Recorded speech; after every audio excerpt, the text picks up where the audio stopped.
Oh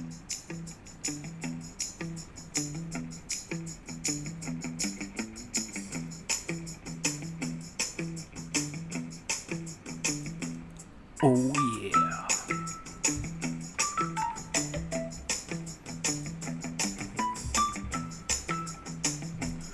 Welcome everybody to The Candle Enthusiast. I am your host, Shane Carlson, and this is Aromatically Speaking, my secondary channel here on YouTube. This is where we go live every Sunday, and something's always bound to go wrong. That's what I've found out. This is Smell It Sunday, a Sunday show. Like I said, we go live, and right off the bat, I want to jump into what we're going to be talking about today. This is usually a big weekend for Yankee Candle. Memorial Day weekend. This is when usually Yankee serves up a sneak peek, a preview of the fall or the upcoming fall-autumn fragrances, the fall preview. But because of the state of the world and because all Yankee Candle retail stores are closed to the public, there's no preview. So I figured we take it into our own hands to celebrate autumn, fall, and take a look back into the history of the company. I brought out my entire collection of Yankee Candle Autumn Fall fragrances. Phase 1. Now, Phase 1 is what I call, essentially, just to keep it easy, pre-Halloween. So these are the candles that lead up to the harvest season. It's everything apple and pumpkin patch, apple orchards. I'm going to leave out all of Halloween. We just did that. Check out the video. I'll put the link in the description below for my Halloween collection. But also, Phase 3 is more, it's post-Halloween. It's, for me, this is, November, Thanksgiving, the bounty, all of the sweet treats, the food, the really warm, decadent indoor fragrances. So we're just going to focus on Phase 1 today because there's just too many. We'd be here for 5 hours. And we'll just do Phase 2 and Phase 3 at another time. We also are going to be having a giveaway today. I'm trying to do this every weekend, whether it's big or small, some prize that I can give back to you guys. So if you want to learn how you can participate in these giveaways, make sure you hang out to the end of the video to get all the details. And if you're watching this later, just skim to the end or just check out how to participate in the description below. As I said, we are going live, so let's pull up you guys. And if you are by your computer or have your phone in your hand and you want to join in on the chat, I'm going to welcome you to do so. I'm going to have to talk really fast and move pretty quickly to get through these candles. So I'm not going to be able to address all of the questions and comments at first, but at the end of the show, the conclusion, we're going to have our weekly Q&A segment. And if you want to participate in that, swing over to the Candle Enthusiast Facebook fan group. Request to join, answer those questions. That's important. And inside the group, you'll find out how to how you can ask me a question, just post a comment, or even just to get a shout out. Shout outs are always fun. Welcome everyone in the chat room. Thank you. And pardon my tardiness this early evening. Let's jump right into it. Are you guys ready? I'm ready. We're just going to switch her up like this. Where do we start? That's the question. I laid out all of these candles on a fold-out table next to me, and I'm thinking, how do I go through these? Do I go through these by date? Do I go through these by most rare or what? I figured what we'll do is break them down into categories. So the first category, roughly, is going to be atmospheric. Yes. The sense of place, a sense of being in a specific area, probably outdoors during the autumn-fall season. Let's get started. Candle number 1. Whew. And look, guys, I'm not going to be able to do in-depth evaluations of all these. I hope you know that. We're looking at like over 2 dozen candles here on the table, and that would just take far too long. But check this one. This is no particular order here. This is now a retired fragrance. This is that beautiful older label. It, I think, was released in 2016 with the narrow label, and I don't believe they're pouring this anymore. But don't quote me on that, because sometimes funny things happen. Funny things happen, I should say. These pop up in places where you don't expect, like Marshall's, TJ Maxx, places like that. But autumn leaves, this is an important topic. Yankee Candle, when they use the word autumn leaves, foliage, freshly fallen foliage on the forest floor, they 9 out of 10 times mean this in a poetic fashion. Although many of us would probably love to smell a candle like this and think like this is going to smell like those decaying, saturated leaves covered in pine cones out in the woods or the forest, it's really not like that at all. It's more of, like I said, a poetic, perfumey, floral, citrusy approach that Yankee always takes. That's kind of their language when they talk about foliage. I think that's going to be a reoccurring thing, a topic when we go through these candles. So I just want to put that out there. But with that said, this really smells like outside. It has the first thing that makes me feel all warm and cozy. That autumn warm and cozy feel is the Douglas. Let me get this right. The Douglas fir, that's what it is. Douglas fir, if we ever get those sachets in like gift shops and like mountain region towns, Smoky Mountains, Adirondacks, Catskills, the Berkshire Mountains, you find those sachets, they're loaded with the biomass of some kind of coniferous tree, but usually you see it's the Douglas fir. It's also what they use for the little incense sticks that you put in the log cabins. And it smells like pine, but it's different enough where it doesn't remind you of Christmas, which is great because this is not a Christmas tree. This is outdoors in the forest, perhaps running around those apple orchards like I did when I was a kid. Big citrus here. So, although I said a little bit perfumey and floral before, don't let that scare you. This is pungent. This is a powerful candle. And trust me, this is one of those that will blow your house down. At least it was. So it's brightened with, let's just keep it simple and say citrus. But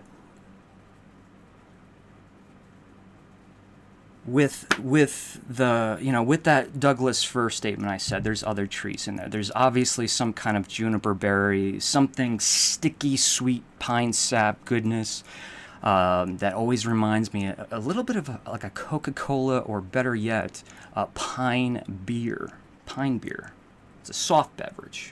If you've never had that before, check it out. This one really will. If you like the stronger fragrances and you don't mind rustic outdoor aromas that are enhanced with some, typical home fragrance ingredients. So, this does kind of dip into not cologne or perfume, but home fragrance. Bathroom sprays and plugins and things of yesteryear, back in the 90s and the late 80s when potpourri was really, really popular. because this is an older fragrance by Yankee. Autumn Leaves, kicking it off right there. This is a 2014. I had to buy a new one of that. I remember, because that was one that shattered. Whoa. Shattered in an earthquake out in California. Good old California. I see you guys. How we doing? Oh, we got Sylvia from Montreal. How you doing? I wish I could have easily access Yankee Candles. Montreal, Canada has no Yankee stores. That is a bummer. But you live in Montreal, which is great. I love Montreal. Let's keep going. Again, atmospheric, folks. We're going to start with setting the tone, setting the stage, setting the mood for autumn. This is another one that is long gone. But, you know, a lot of people I find are not familiar with this candle. So my suggestion is take this name, Moonlight Harvest, go to eBay, and save that in a search. Yankee Candle Moonlight Harvest. You're going to get other results, but you will be notified when one of these pops up, because I bet a lot of people have this and don't know how much people want it. It's hard to read, but you see that really beautiful eggplant color paraffin wax here. I did like this one. This is the one this is one of the first candles I ever evaluated on the Candle Enthusiast channel, and even at that point, it had been burned. This, my friends, if you are one of the rare few who can handle not only big spices, but clove, this is probably as big of a clove monster as you're going to get from Yankee Candle. Now, some people, because we're going to be talking about patchouli, and we're going to be talking about other ingredients in fall candles, a lot of people are going to have adverse effects to certain spices, but those of you, and you know who you are, who can handle their spices, this one is certainly... Whew, man, these are so powerful. This is so spicy, so nutty in like a caramel pecan kind of way. Cinnamon for sure. I mean, cinnamon we could probably say is the dominant spice, but the clove is just in heaping amounts. And that dried hay bale aroma, the hayride, a little bit of the apple, the pumpkin, and apple pie spices, the nutmeg, the cinnamon clove. Yeah, I mean, I'll be honest, I can't. There's a little bit of maple. I just got some maple in there, too, like maple sugar. You know, I have to take it easy with spices and florals, I'll be honest. But that doesn't mean I don't love them. I love to just sit with my collection. Yes, that sounds kind of dorky. Pick them off the shelves and just smell them and transport myself. It's like, look at the hair. Does anybody know where I can get a haircut during a pandemic?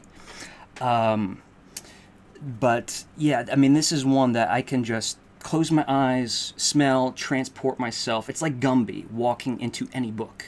He can walk into any book with this pony pal pokey too. If you have a heart. Okay, so this one is a newer fragrance. That was Moonlight Harvest. This one, God, man, it's like running down memory road of Yankee, or of the Candle Enthusiast here, because these are all candles, the actual candles that I evaluated that I still have not burned. This was Sunset Fields of, help me out, guys, if I'm wrong. Was this 2007? This was 2017, right? Please let me know I'm right. I mean, let me know if I'm wrong. It may have been 18. Woo. Yeah, and I honestly, I can't even remember a lot of these. This is not, I mean, we got a big old sunflower smack dab right there on the label. There's, you know, a whole field of them. So don't let that scare you with this being some kind of floral monstrosity, because it's not. A lot of tree fruit notes of apple and pear. I always get a little bit of peach with those apples and pears, not on this specifically, but sometimes I throw in peach because they grow in the same, roughly the same climate. Stone fruit.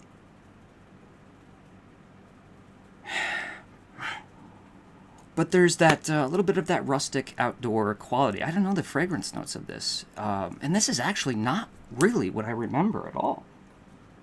It really is coming, a lot of like fresh apples coming through.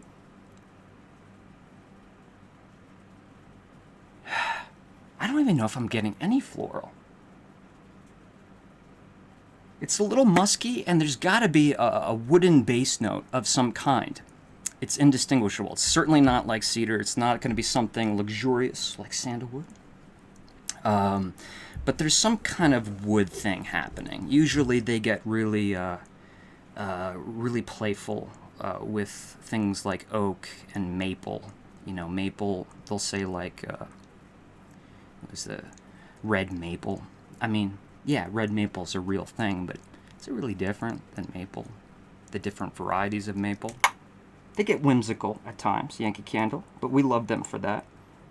That's really nice. That is just more on the mild side of apple, absent of really any spices.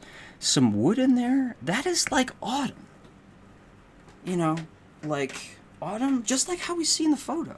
Like at a distance, or up above, high up on a cliff, looking down on autumn. We're separated from autumn, but every so often, just a little gust of wind, and it brings those aromas of being outside in October to the forefront. This is going to be fun. That was Sunset Fields. This is interesting. This is up there, and probably my top 5 contemporary favorite Yankee Candle fragrances right here. And I mean that. And maybe it's because it's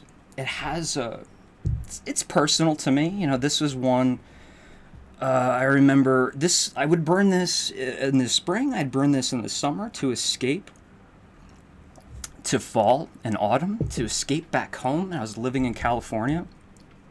Kind of like what we're doing now. We're trying to escape for a few moments to the cooler part of the year. By cool, I mean temperature. This one was released in 2015. Yes. This was the original release right here. Crisp morning air.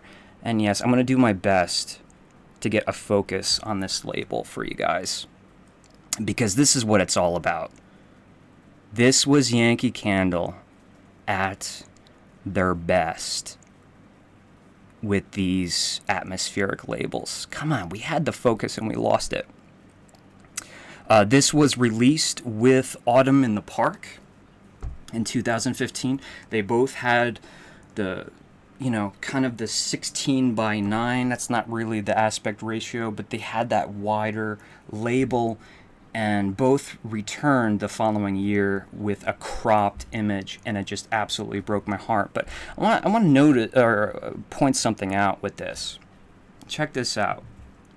And, you know, this kind of bums me out sometimes, because I think candles get retired, not because they don't perform well or they don't sell well, but can we see the color difference here?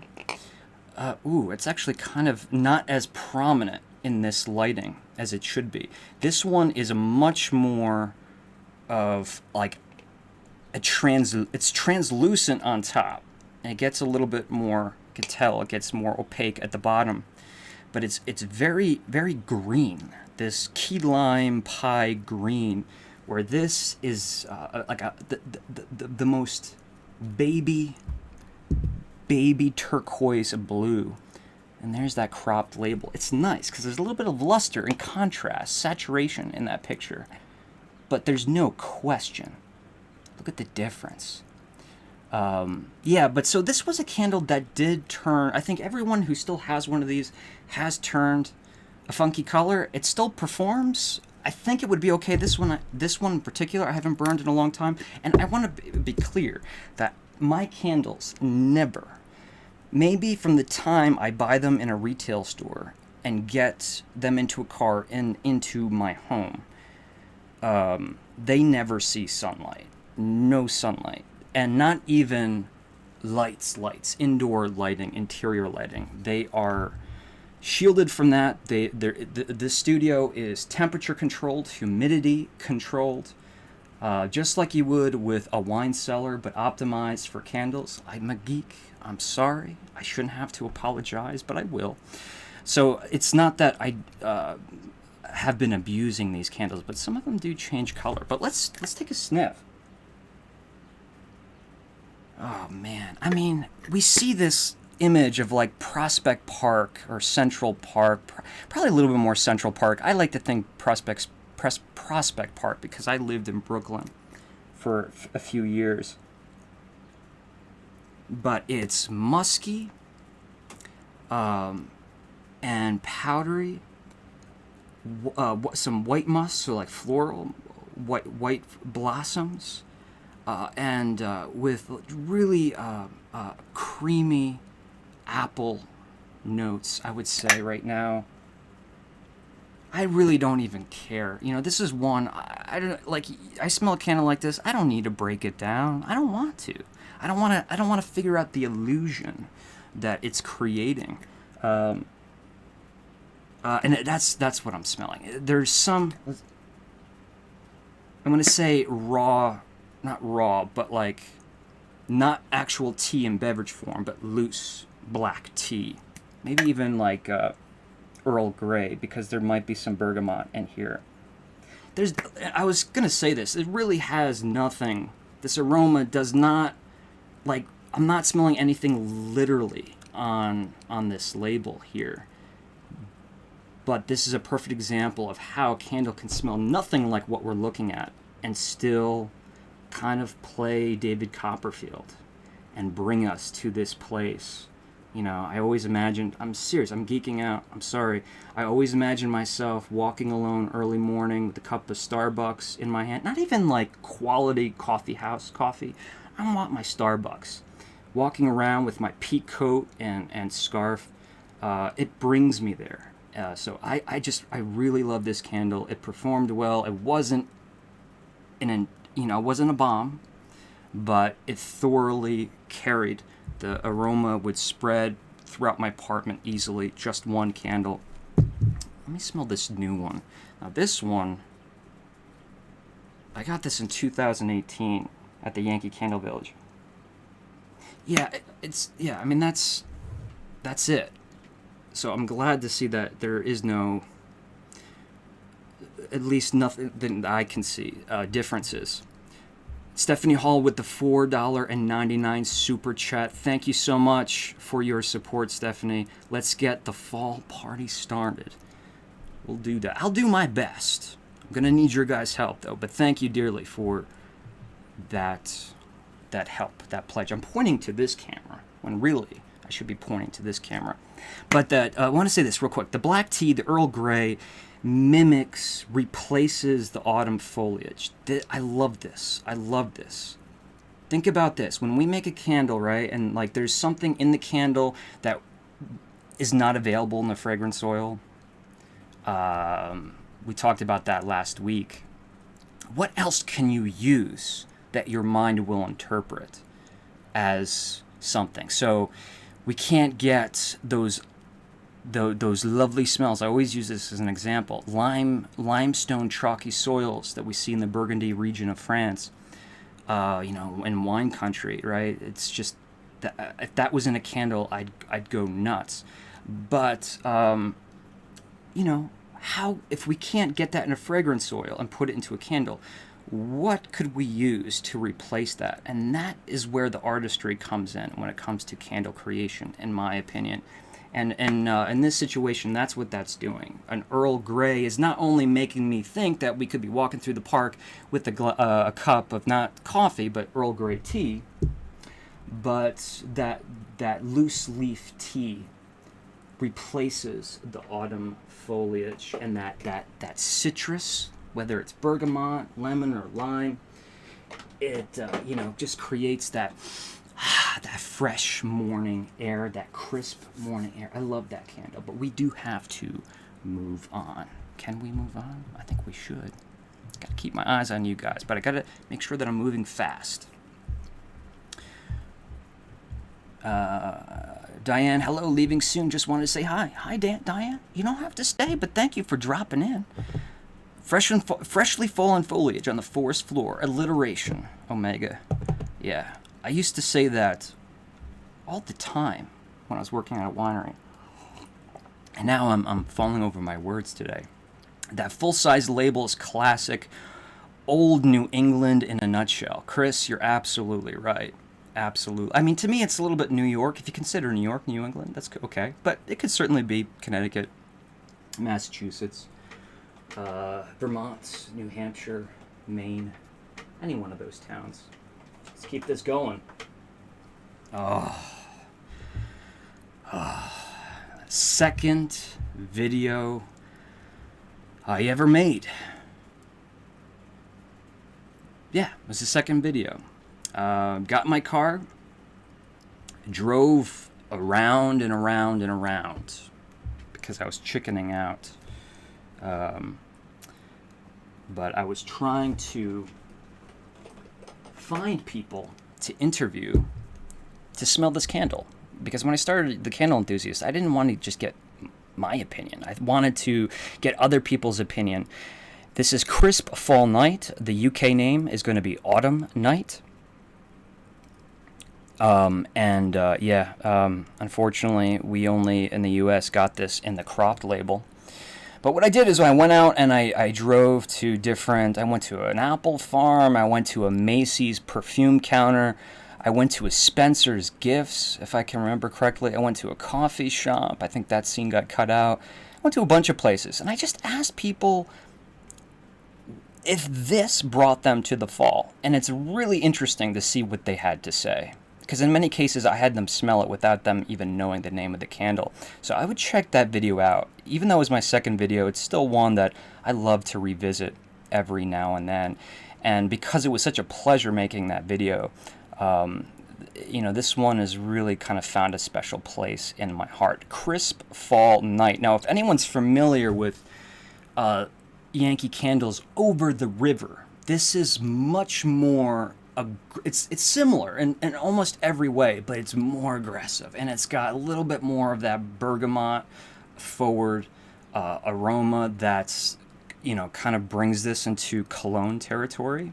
A lot of people are not fans of that, so great. If this is too cologne driven, Over the River, that can be a fall candle. Over the River, I live in the Hudson Valley.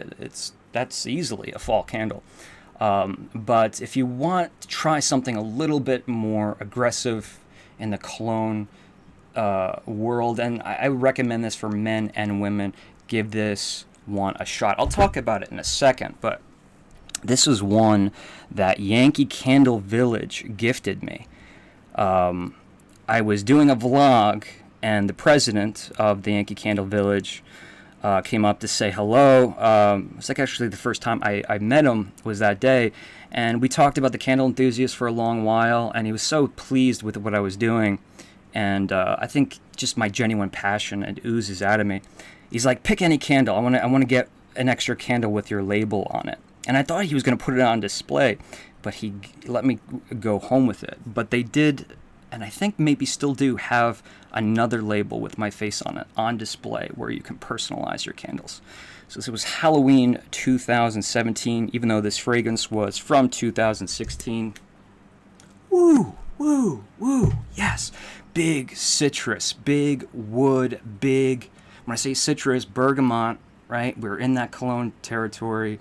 There's a maple syrup thing that's nowhere in the fragrance notes, but there's this magical ingredient that always bedazzles me. That is totally not the right word, bedazzles me, but I'm gonna use it.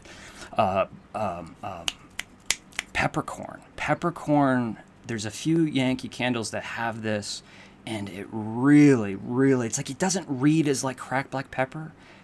It has this effect of an earthy note that's spicy and sweet, a little bit of cologne, you know, but it's one of those that like it's really hard to pinpoint, and that really makes all the difference. But the one thing in here that I think truly got me to love, this candle got me to love, was lavender.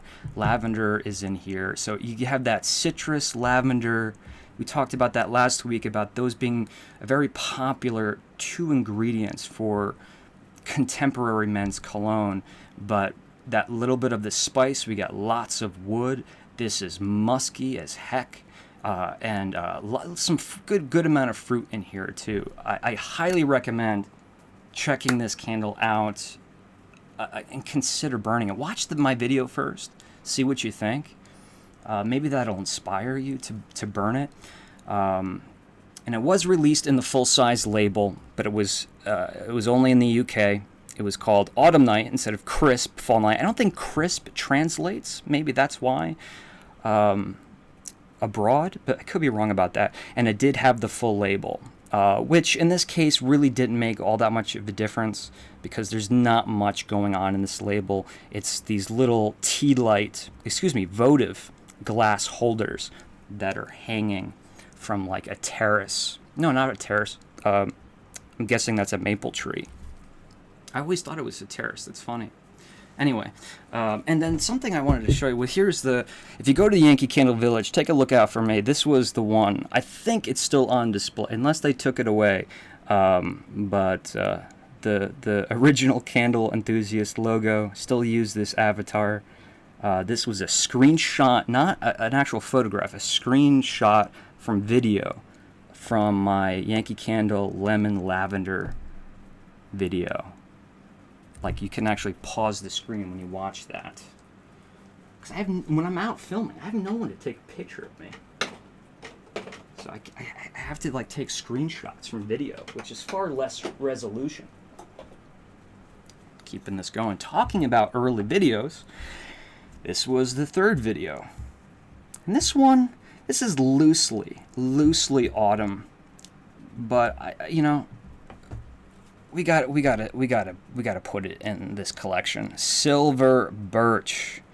This is the candle that I used in that original video, and I don't think I've burned this one since. I've kind of retired all of my jars that have the full-size label, because when they switched to the thinner labels, suddenly all of the candles that were my burner candles, the candles I allowed myself to burn, became like a part of my collection until I can get replacements that are unlit. But the beautiful full label, this is not just birch. There's a lot going on in here. There's patchouli in here, there's moss in here, a lot of herbaceous notes, a lot of things that pull us in the direction of cologne, some amber, I believe. But there's a cedar wood, firewood. Like if you took a log of split firewood and you took some Brut by Fabergé and you just kind of sprinkled it on that wood and let it soak, and then maybe even tossed it on the fire for just a little bit, because there is a little bit of smokiness. Maybe that smokiness is because I'm getting that wick, but I don't know. I think I could convince you one way or the other that there was smoke in here. Yeah. I feel like there might be. Really sweet Douglas fir, too. What we talked about on those autumn leaves. Actually, I think a lot of similarities, now that I come to think about it. Autumn leaves and silver birch. I know this is a fan favorite. Who has love for the silver birch?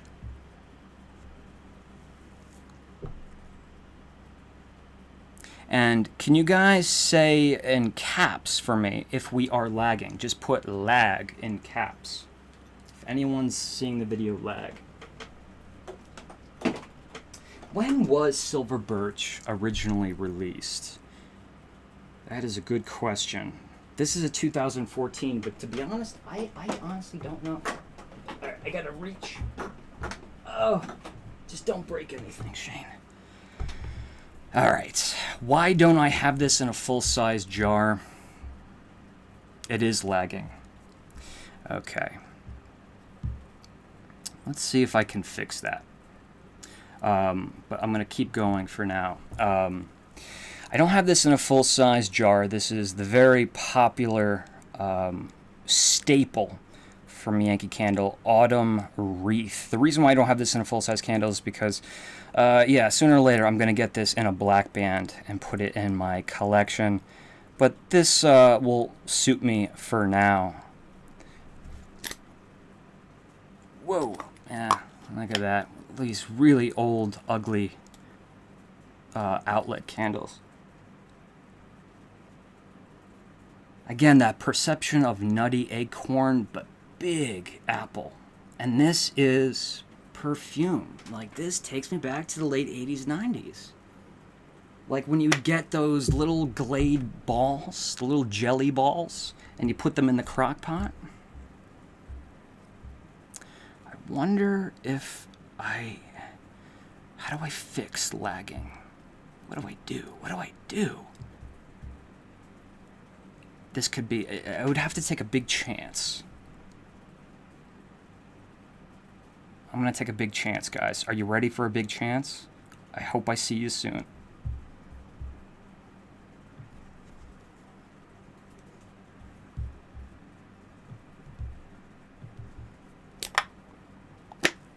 And I don't even know if I'm back.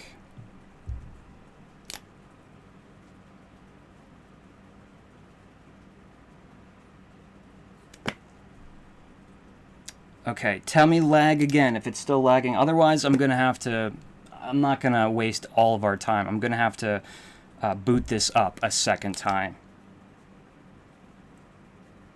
Which might be good, because I'd probably eventually want to cut all this out anyway. We still lagging? We still lagging? Lagging? I'm not moving. I should move more. Tell me lag, big caps. I'll cut this out later if it's no good. Or if it is good.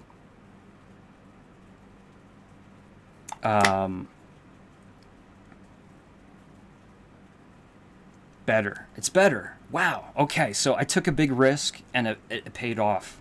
But tell me if it happens again. Lag. Everybody in caps. Let me know. All right. So let's get back to this. Autumn Wreath. I apologize for that.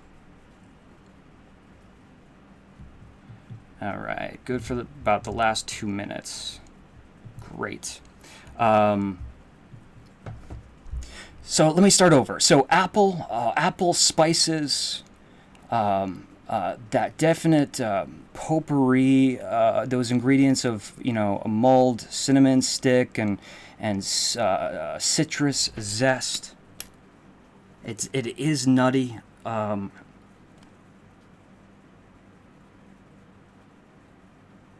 In that it makes you think of acorns, but it's really like kind of like a walnut sweetness. I don't know if I should say sweetness. Kind of like an astringent walnut.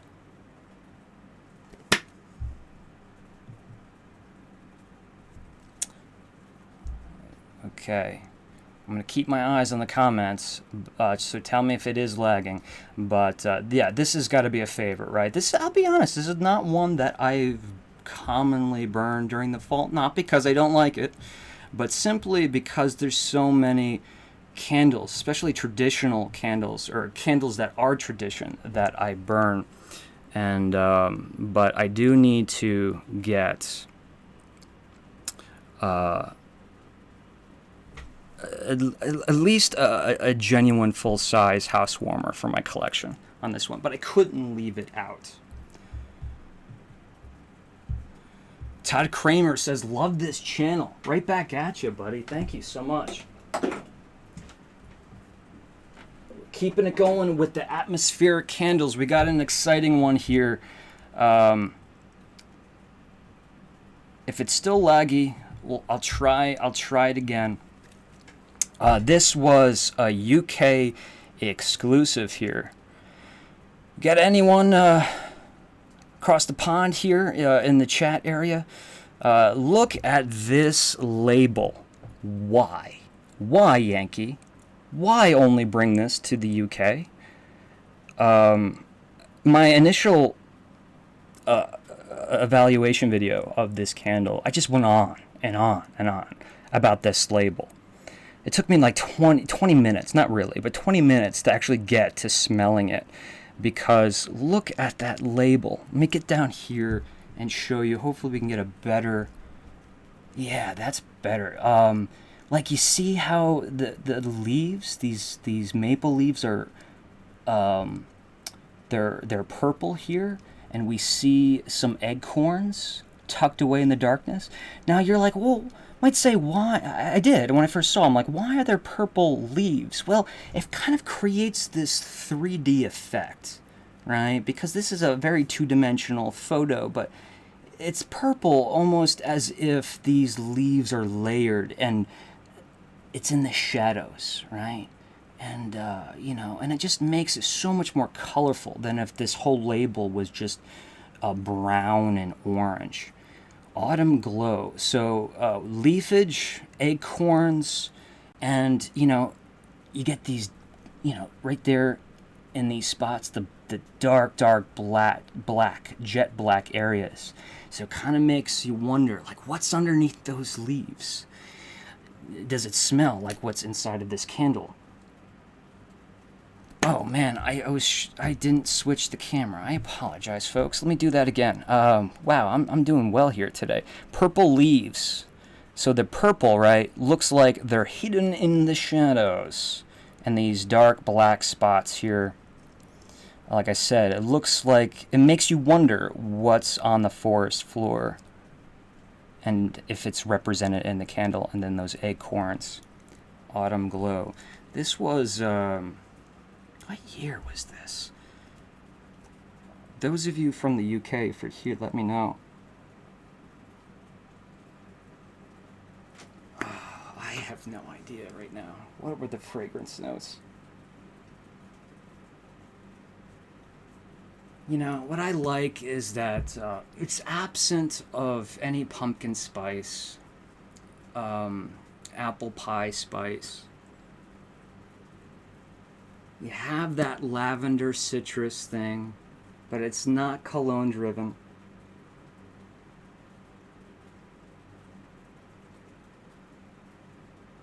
Yeah, it's like dried lavender. It's so sweet. It's you know, I hate to mention other candle companies' names when I'm talking about a specific company, but what is it?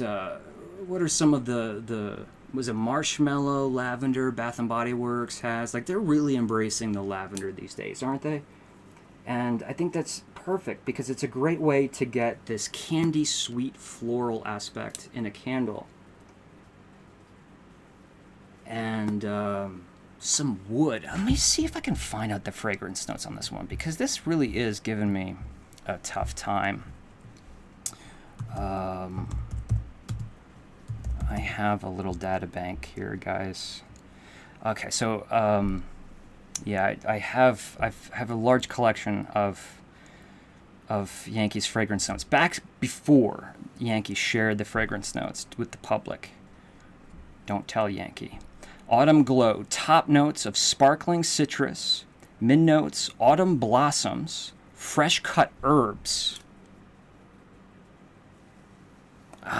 And it's all about these base notes. It's all about these bottom notes that I didn't see any of these. Patchouli, tonka bean, and which is a really smooth vanilla-like aroma, if you're not familiar with tonka, and golden amber. Yeah, because it smells like a really nice soap. you know, and not like Dr. Squatch outdoor soap. I mean like something deeply warm and musky. A little bit of barbershop in here. So again, a fantasy candle, anything but literal here. But this is with the label, with the unique aroma, with the absence of, you know, the overused baking spices. This was a really, really fun treat, and I had to get one to leave in the collection and not burn it.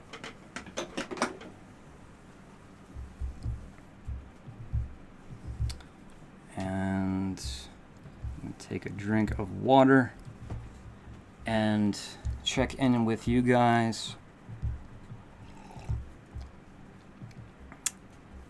Oh, Alex, the man with the golden candle. This guy is out of control. Alex, I hope you don't mind me sharing your last name. Alex, is it Copel? This guy, we met through he was trying to find a candle, Witch City Wix's Sleepy Hollow candle, and he found it on eBay, and now he's producing videos, and he's got this amazing voice. He's like a voice actor circa, I don't know, circa what? I can't pinpoint it, but think of like Christopher Lee in the Hammer horror films. You know, Christopher Lee, who played Dracula.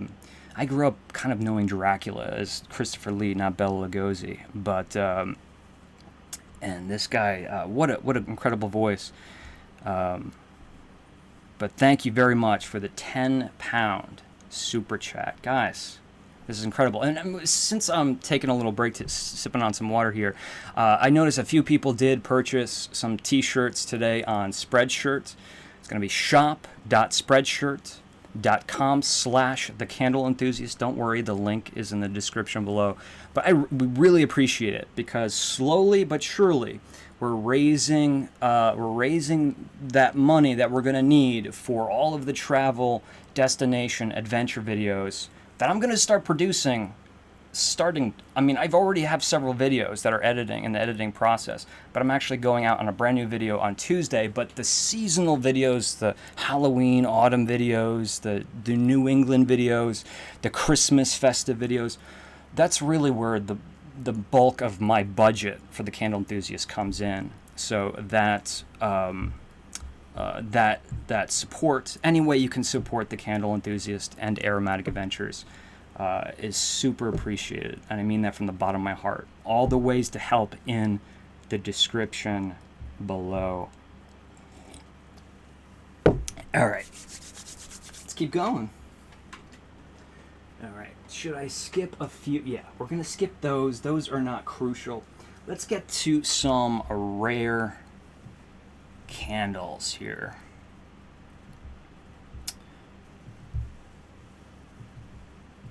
All right, rare. What do I mean by rare? Well, these might be the oldest candles that we're looking at today. One of the very first, if not the first, Yankee Candle ever produced by Michael Kittredge. Arguably, I'm not sure, but I would consider this among at least the first three, was Spiced Apple. Oh yes. Oh yes. Lo and behold, the Cannikin. That's right, Cannikins, not a concept created by Yankee Candle. Actually, these go back to the 19th century, as at least as I've been told. Not scented candles in cans. But what Michael Kittredge did, the founder of Yankee Candle, thought it'd be kind of cool to take all of the fruit fragrances that he made in the early 80s and put them in cans, as if they were kind of like canned fruit, right? And the Cannikins didn't come in many fragrances. There was raspberry, peach, blueberry, spiced apple, and a few others. I can't see all of mine on my shelf, but there it is. And what is great, this is the small one. Here's the large can. So they came in 2 different sizes, like little paint cans. All right. These were essential oil and paraffin wax. Essential oil is big. I have a feeling, like how Bath and Body Works, they say includes essential oil. That means, well, it includes essential oil. It doesn't mean all of the fragrance is essential oil. But I have a feeling that a lot of these candles were made with at least a majority of essential oil, meaning the oils were derived from the actual thing. If it says blueberry essential oil, the oil came from blueberry, or at least like the leaves of blueberries. So there's the large jar, but let's open this one because this one has burned. Let's take a look inside. So spiced apple, it's kind of a given what that is. Big, like their classic Macintosh fragrance. Oh my, it's amazing that this candle is probably a year or 2 older than I am. And it smells a little bit like an aluminum can. But it doesn't smell like it's gone bad in all of the 35 plus years it's been on this planet. It smells so good. In fact, I'm going to do something for you guys. I'm going to prove how special you are to me. I'm going to light this guy. Why not, right?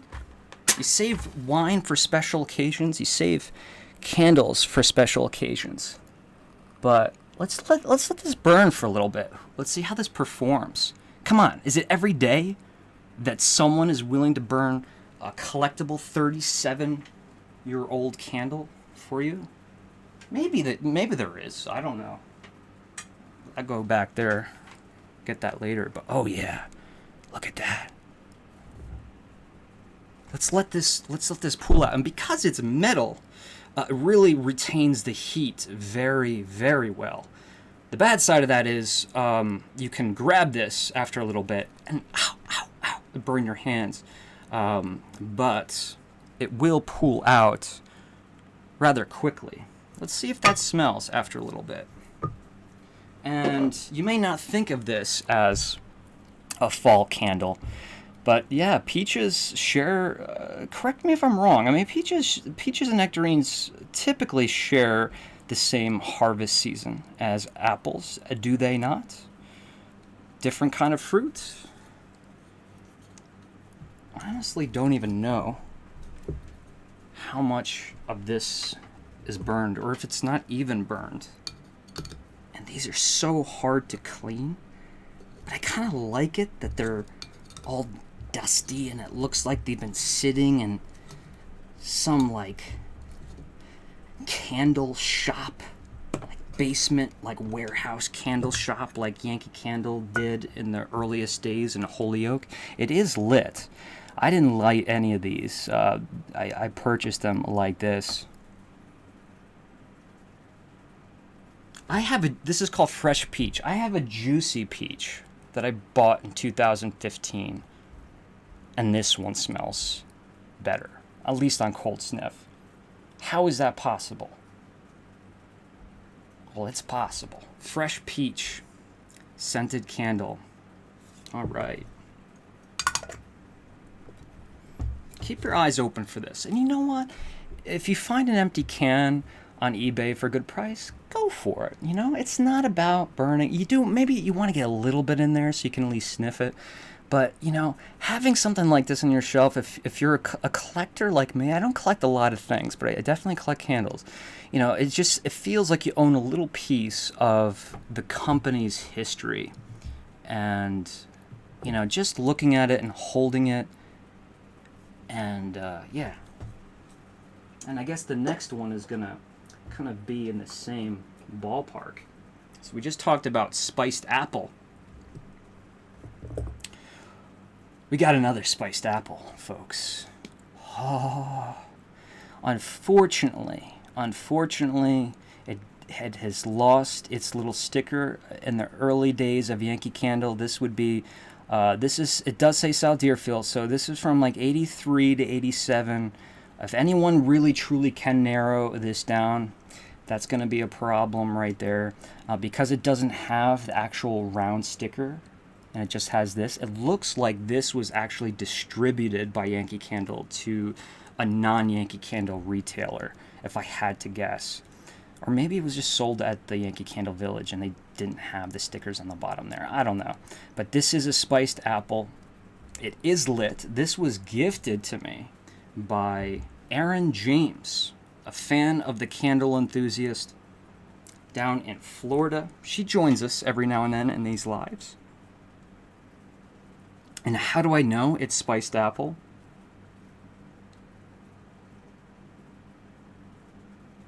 It's got a little bit of that, ooh, what is that? Clove. Wow, more than I thought it would. Yeah, there's some monstrous clove in there. I was like going like star anise. Wait, what is that? Look, maybe I can't say for sure, but let's say I'm 90% sure that with the age of this candle, the color of this candle, the aroma profile, this was their staple, one of their staples. Spiced apple. So the Country Kitchen Candle, please, if you're really just getting into collecting or purchasing older Yankee Candles, whether it be eBay or online or wherever, the ones that have the square garland around the jar, please don't mistake those as collector's items. Those were released time and time again in outlet stores as like, kind of just like a celebrating the old days of Yankee Candle. But the original Yankee Candle Village was called the Yankee Candle Country Store. It was just a little general store. Instead of goodies, it just had candles on the shelves. Their select scents that would be available seasonally would be displayed on the wall like a little grocery store.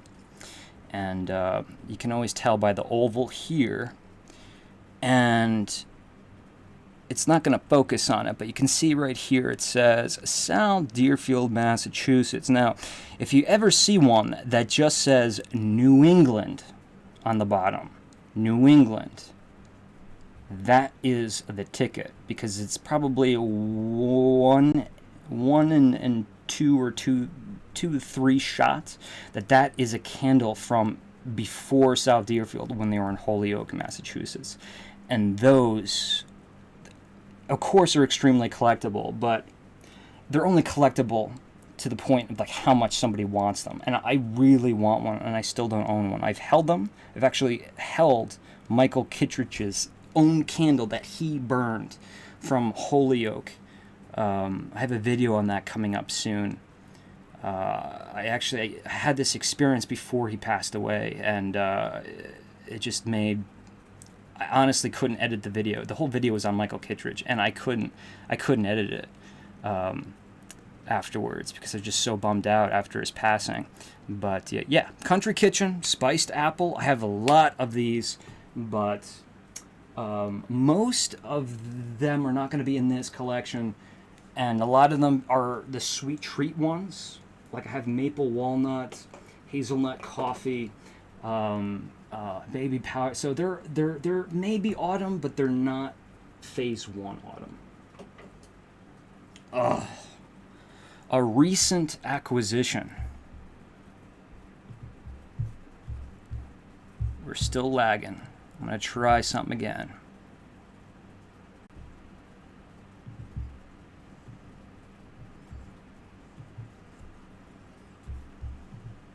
Let's see when we come back.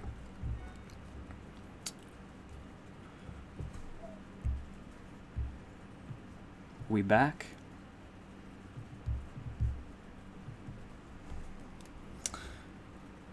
All right, I think we're back. So, look at that, guys. I'm going to show you this angle, and then I'll take it down to the second camera. But look at the details. There's so much to look at in these photographs. Now, there's several ways you can get apple cider by Yankee Candle. In fact, Cider Web, the Halloween candle, it really is. If it's not the same thing, it's close enough. But yeah, I mean, for my favorite beverage of autumn, for the history of Yankee Candle, like this is like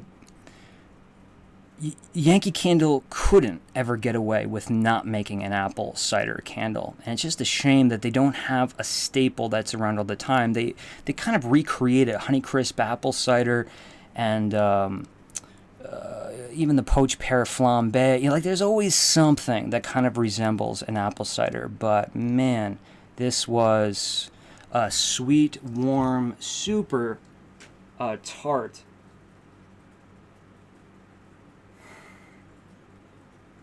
And, you know, it's got those mulled spices, but it's not like dried pumpkin pie or apple pie spices in your face. It's not like that.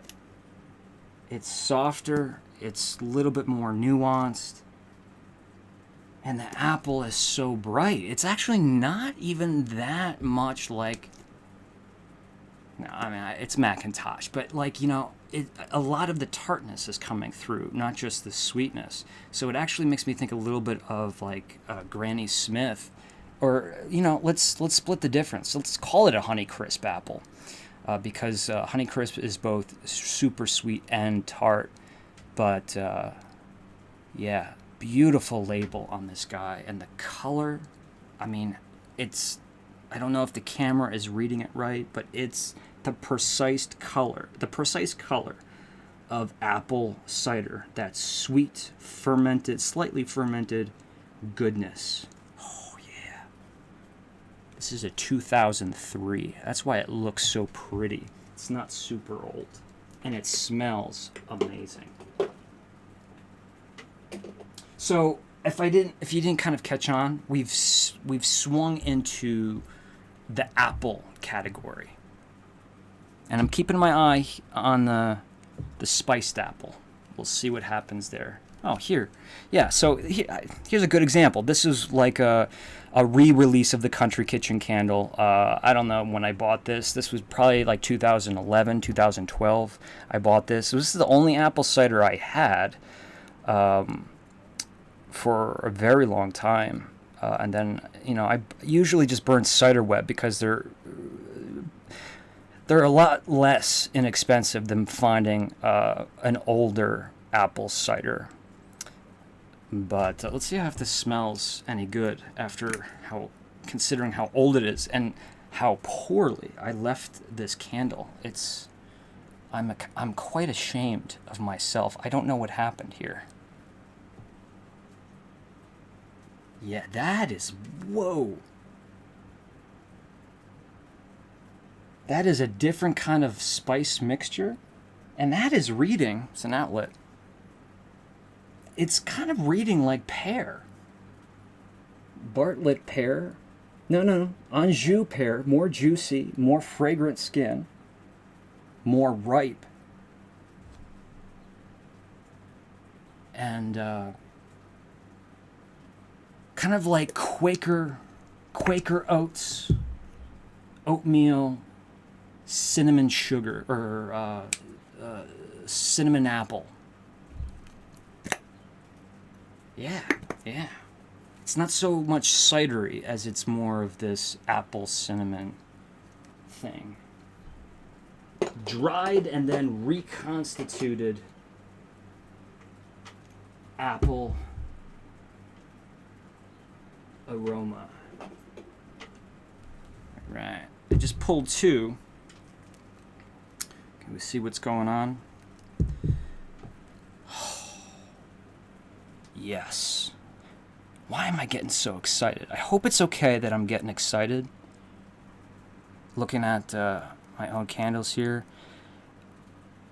You need this candle. If you're a collector of Yankee Candle, whether you like Macintosh or not, this is it. If you have any black bands, there's only one black band to own, in my opinion. The Yankee Candle. It's got to be Macintosh, right? It's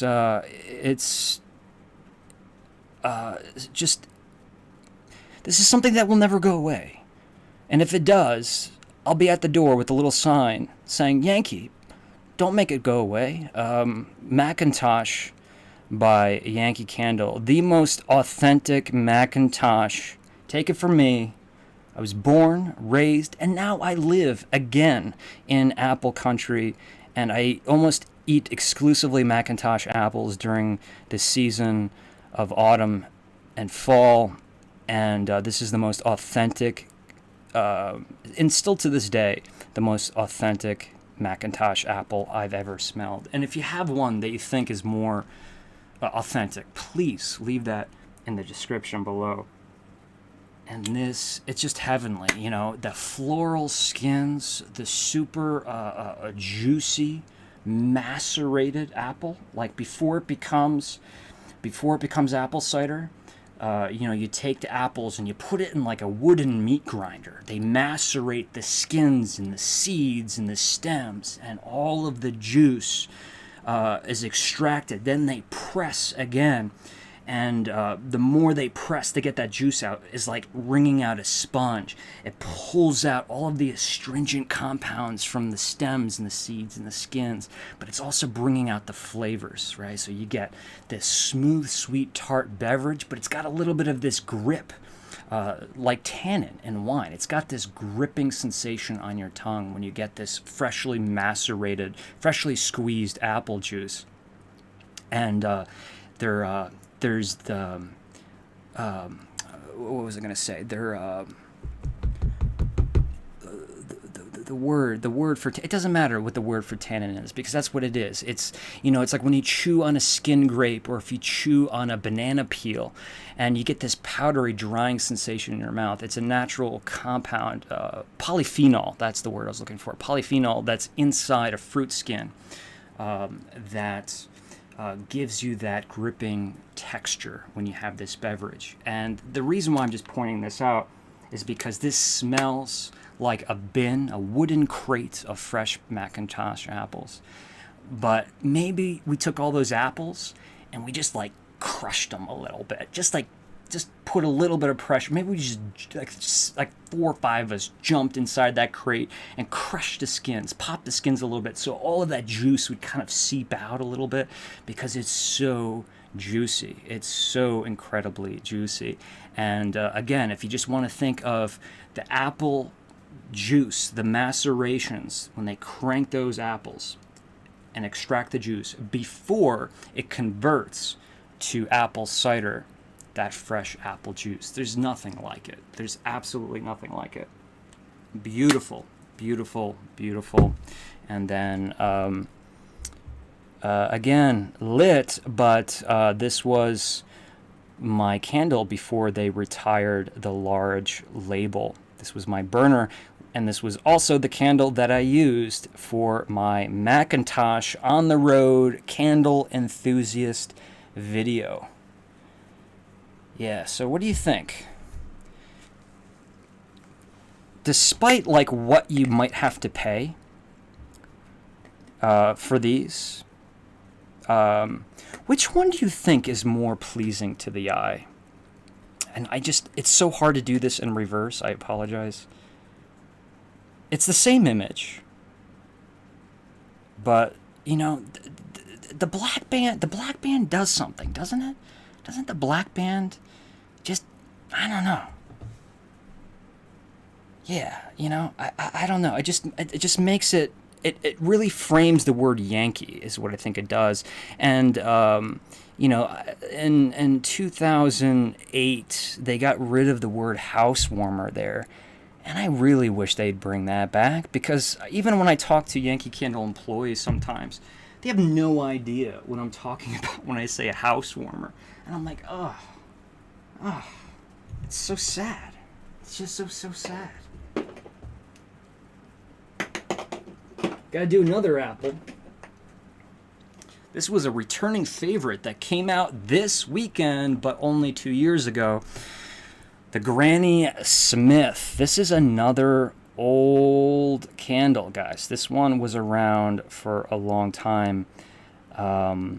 And that, let me tell you, this spiced apple, we'll take a look at it, but it's starting to really smell good. 30, not too bad, not too shabby for a 37-year-old candle. Granny Smith apple. Yes, does it smell like a green apple? A Granny Smith apple? Absolutely. How? Macintosh, sweet, tart, right? It's kind of balanced. But now let's not reduce the sweetness. Let's just take that tartness and bring it up here. Yeah, baby. That is gonna knock the sweet tart balance off. And balance is good, but that doesn't mean to have a well-balanced candle or fragrance or a wine. It doesn't mean that everything has to be at the same level. It just means that the proportions, the ratios have to be right. And because this is more tart, and you know, don't hate me. I mean, you guys wouldn't hate me, but I have to kind of lie when I go around apple country here, because my favorite apple most of the time is Granny Smith. Yeah, they don't grow Granny Smith here in the Hudson Valley. It's more of a Washington state thing, you know, a little bit cooler climate that time of year with the rolling hills, the oceanic influences. Now, a big question that always comes up is Granny Smith the same candle as Forbidden Apple? I just talked about this recently, and I did a side-by-side comparison. I admittedly said they're not the same. I've said that before. They are different, but after that taping, I was thinking about it a little bit more, and I have to kind of confirm and echo what I said last time. I think the main difference, this and Forbidden Apple are not the same. The main difference is this does have, and you won't notice it unless you have Forbidden Apple to smell back and forth. This has more of a nuance of Jolly Rancher sour candy, or just sour, not sour candy, sour apple. That classic sour apple candy aroma. Now, what's difficult is I don't own a vintage form of this candle, so I don't know if that was a transition through time, where the Forbidden Apple is a little bit more wooden, it's a little bit more creamy. This is going to be, it's not just tart, but it's going to be brought up even further with the tartness, with that sour apple. But there's certainly nothing wrong with that. It smells authentic, but I can promise you, if you have Forbidden Apple and this, and you're smelling them side by side, you'll be like, oh, okay, I see it now. But if you were just to smell this alone, you'd be like, no, that smells like a Granny Smith apple, hands down, no ifs, ands, what's the phrase? If, ands, or buts about it? Brain not working today. It's all right. Not something I'm gonna apologize for. I could. I'm not going to. Sticking with the apple theme, check it out, guys. You might be getting a little bit more obscure for some of you here. Applewood Orchard. The picture. Look at those apples. Those look like Honey Crisps. That looks like my backyard or front yard, because both are apple orchards. Seriously, this looks like I just went outside. And I'm going to be showing you soon, because I'm going to be making a lot of apple country content this year. This really looks like... it looks like an apple orchard right down the street, to be honest with you. The mountains are a little bit bigger and more majestic in this photograph, but Applewood Orchard, not sure how far this one goes back. Wow, Applewood. Does Applewood really smell like apple? It kind of does. You could probably find me in a video somewhere of me saying, people just say apple wood, and just to provoke an image of wood and apple together. It actually does kind of smell like apple. But this candle does have kind of it's a cedar with apple really infused in there. Apple wood is going to be a hard wood, not a soft wood. So actually, I take that cedar thing back. This is more of an oak. Yeah, this is kind of like an apple version of oak, amber, and incense. That was last year, right? Yankee Candle's release, oak, amber, and incense. Because that wood kind of gives us this fireplace thing, a little wooden furniture. And although there's no smokiness, that wooden firewood kind of reminds us of, being in the hearth.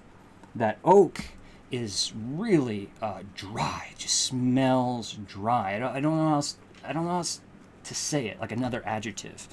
It just smells really dry but nutty, like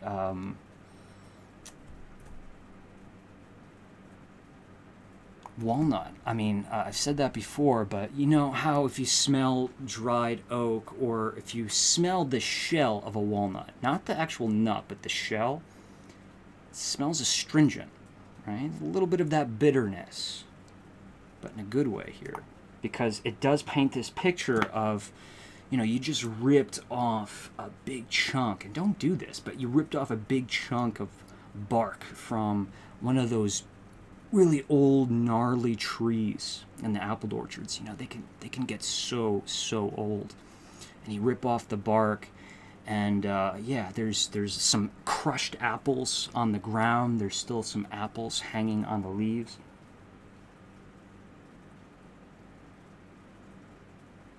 And the oak barrels also kind of make me think of oak barrels, or the oak wood, sorry, but the oak is used for oak barrels, which reminds me of fermenting beverages. So apple brandy, apple brandy is not fermented, but it's aged. I mean, it is fermented, but it's aged in French oak barrels. So some Calvados, if we've ever had some Spanish apple brandy before. No booze, but that oak kind of brings us into that category. Or we can think of oaky apple crates.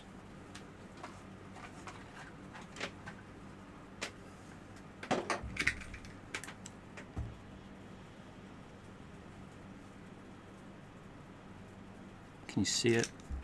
Got to get a little bit more fog action. Yeah. Oh yeah. Something wicked this way comes. Let's keep going. How am I doing, guys? Am I doing okay? Am I disappointing you today? Don't encourage them now. They won't bring it back for 2020, says Eric. Eric is in the house. Gotta always have Macintosh. Yeah, I had a great conversation with some folks at the Yankee Candle Village on the Halloween preview party last year. It was a young couple, two people, redundancy. But they were just going on about how much they love Macintosh. And I'm like, this has to be like a generational thing. Like, they had to have got their love for that Macintosh apple through their parents, I would imagine. Village Candle does a great apple as well. They have several great apples. The apple pie is always one I'm like, hey, I should just get that and talk about it. I love Forbidden Apple too, says Stephanie. Like the Black Band too, says Madeline. I've never heard of Applewood Orchard. There's got to be a name of an Applewood Orchard. If not, I'm going to trademark that name and name just my property Applewood Orchard, or Applewood Orchard Candle Company. You're doing great as always. Just let me know if I'm lagging. It's not an insult. And I'm sitting here and I'm wondering what smells so darn good. Well, it probably has something to do with this. I don't want to singe my nose hairs. I mean, that might be a good thing during quarantine. Scary things happen. Meaning some nostril growth.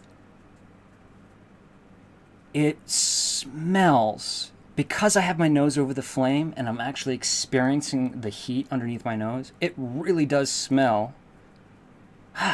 It makes me so happy. It confirms and it assures me that this hobby I have, if we can call it a hobby, candles, is something that I truly should be passionate about, and I am. But it smells like a pan, or however you bake your apples. Like you just pulled one out of the oven and put your face close enough to it where you could feel the heat. Or honestly, if this was a cup of apple cider, this is what I do when I'm walking around the streets, whether it's in a city or if I'm in Salem. I just keep you do the same thing, the warm beverage underneath your nose. I got the little apple nose, right? So I got a little extra flesh to warm up when it gets cold out. But that's kind of what I feel like I'm doing. Let's see if we can get a shot of inside that candle. It hasn't fully pulled out. Oh, it's going to be really bright. I don't know if we're going to be able to do that. Let's try this camera. If not, I'll blow it out and show you. That's not too bad. You can kind of see what's happening. Wonderful size flame. And for such a small candle, it's really putting out a lot of fragrance. Let's put this candle out appropriately. Alright, I'm not going to be able to show it to you. I'm just going to knock that wick down into the melted wax. See, there's no white smoke. And that's not just me doing that for no good reason. Whoa, I don't want to spill that wax out. Yeah, it's kind of dirty in there. There's a lot of wick debris. But it looks good enough to eat. Yeah, you want to make sure you're putting out your candles right. And let them solidify before you put the caps on, too. And if you want to know why, swing over to the Candle Enthusiast Facebook group. Request to join, answer those questions, and you can leave me a question, a comment, and participate in a giveaway every Sunday. I'm getting a little bit of energy. But I have completely lost where I was in the lineup here. All right. You know what? While we're at it, let's smash that thumbs up button, if you don't mind. Push the hair back too. Whoa, we're up here. Fall Festival. Ooh yeah. Okay, just take it in. I mean, what do we see? We see some gourds. We see some mini pumpkins. We see that beautiful synonymous basket of, what we see in Apple Country. More and more they're doing away with those. And I'm like, come on, just invest in those baskets. It's cheap wood to begin with. I just can't stand when they put your apples in a plastic bag. What else do we have in this label? We have some corn of a variety of colors. We have some foliage. And if you look really carefully, I love these little Easter eggs. Right there. You see that metal band with the studs? That is an oak barrel. Or it could be an apple press. Honestly, that's probably what it is. A press? Yeah, it is, because there's spaces between the staves. But let's see what it smells like. Fall Festival.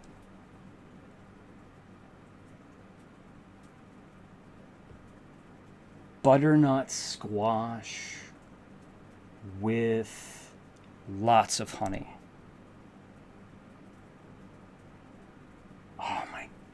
And there's that thing again. Okay, let me put that aside. I'll come back to what I'm...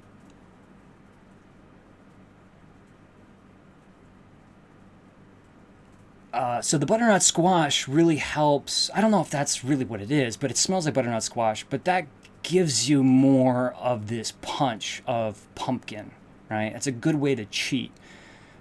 Because a roasted pumpkin tastes good, smells good, but a roasted, butternut squash, way more sugars inside, right?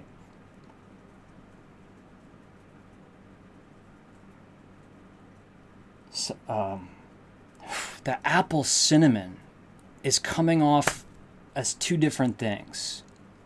I could swear there's three different breakfast cereals in here that I'm smelling. This is why it's so important to revert back to the treats you had as a childhood, because I think we could all agree, if you'd smell this candle, that we could get these things.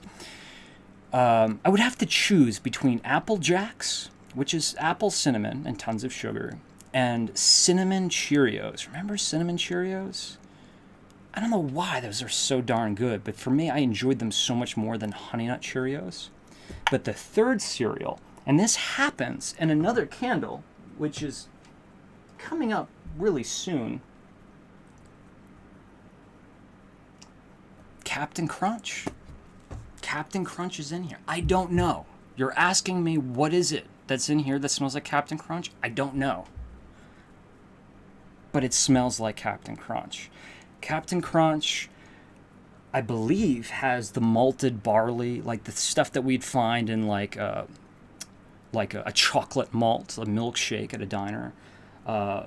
And really what that is, well, it's not what that is, but I'm trying to think, what is the connection between that and evaporated milk? Evaporated milk has something that relates to malted barley. Oh, and you know what? Some lemon verbena. Yes. Maybe it's not Captain Crunch, and maybe it's Fruit Loops. I'm losing my mind. But you think I am, but I'm not. This is such a good exercise for me because I'm just so unfamiliar with a lot of these candles. I haven't smelled these in a long time.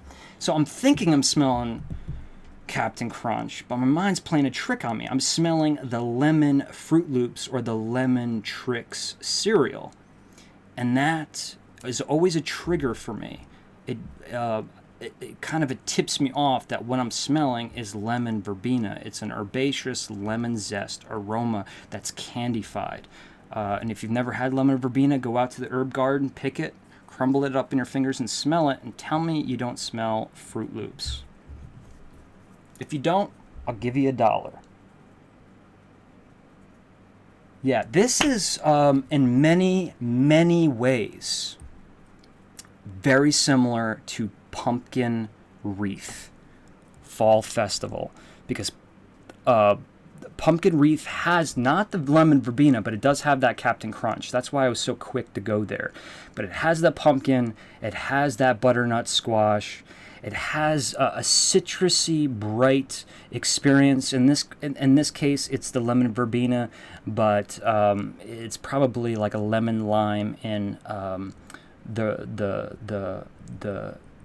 the Pumpkin Wreath, and they both have this brown sugar and cinnamon sugar, just so you don't think it's a red hot cinnamon sugar quality. Yeah, if you love breakfast cereal, I'm serious about this. Like, I'm really passionate about vintage breakfast cereal. I can't eat it, but I love it. I just love the boxes, I love the colors, I love the characters, I love the history. I know promoting sugar to kids was a horrible thing, but it worked on me, and it's sunk in so deep that I just see those characters and I get so excited. But if you love breakfast cereal as much as me, Fall Festival, look for that. Okay, I'm gonna do these together. A lot of people are asking me if there's a churro candle. Well, there is. There's a lot of like Disney inspired candle companies who make churro candles. We have right back there, Erie Candle Company has, what do they call it?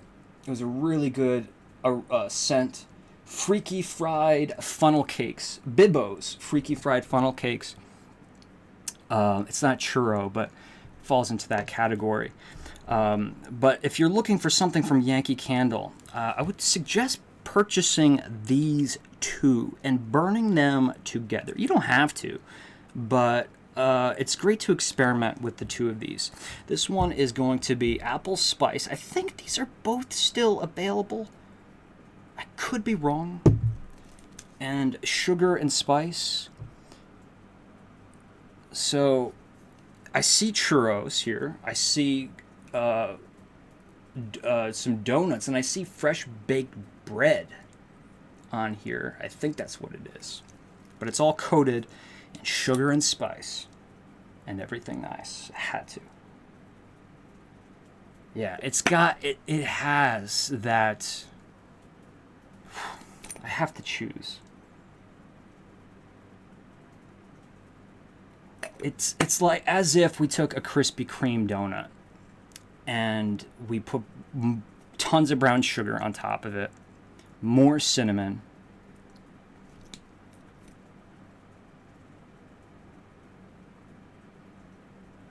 or maybe not a Krispy Kreme, but like one of those glazed sour cream donuts. Yeah. The reason why I can't make up my mind is because I do smell this like fresh baked bread.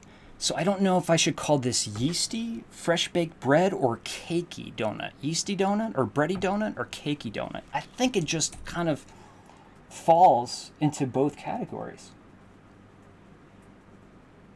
The cinnamon it's high, and that's okay because it's called cinnamon and spice. But I think that if it was toned down just a little bit, we would achieve this churro thing.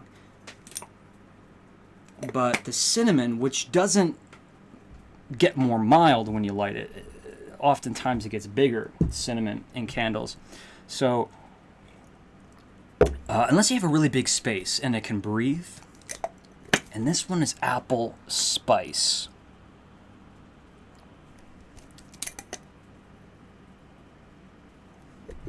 Yeah, so this is the apple fritter. Both kinds.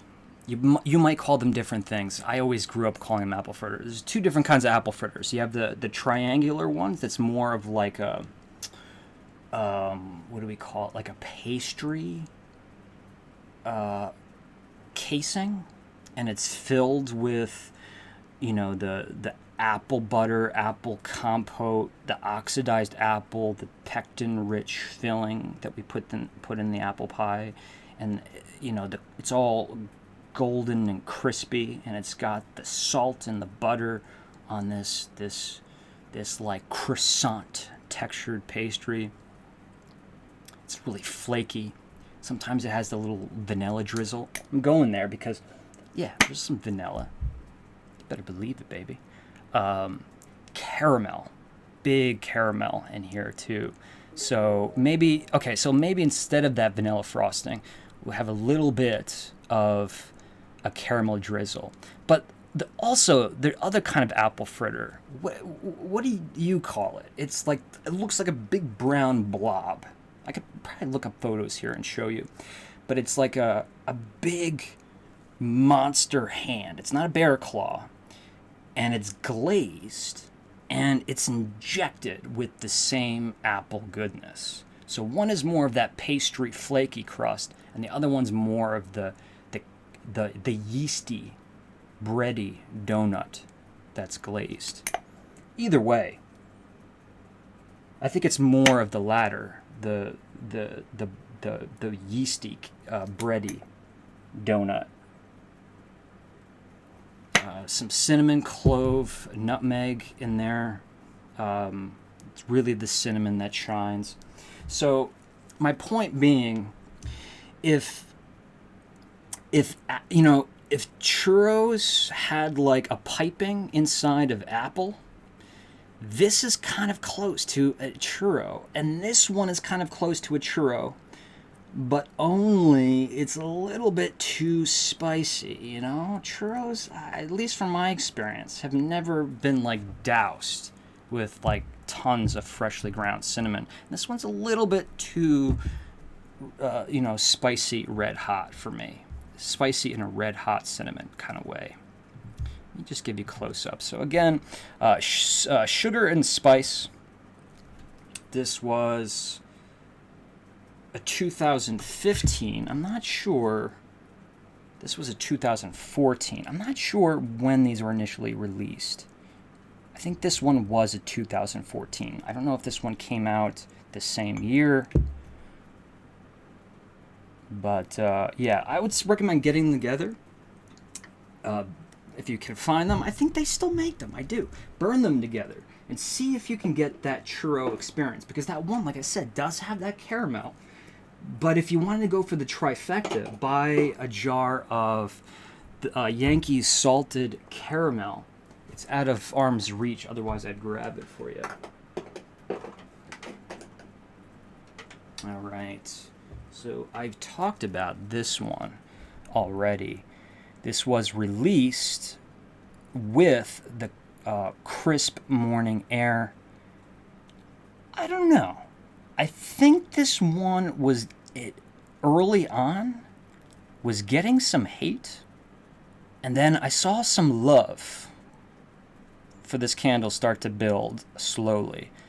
I don't know why I'm thinking that. I don't have specific examples, but maybe because they were being very liberal with the concepts. You know, you have two park candles, the crisp morning air and the autumn in the park. And like I said, that crisp morning air, although it works for me in a poetic way, it's nothing about it's literal. But this one's a little bit more transportive in a literal way because, you know, it's got a lot of apple. That's why it's in the apple category. Woo! That is a significantly bright apple.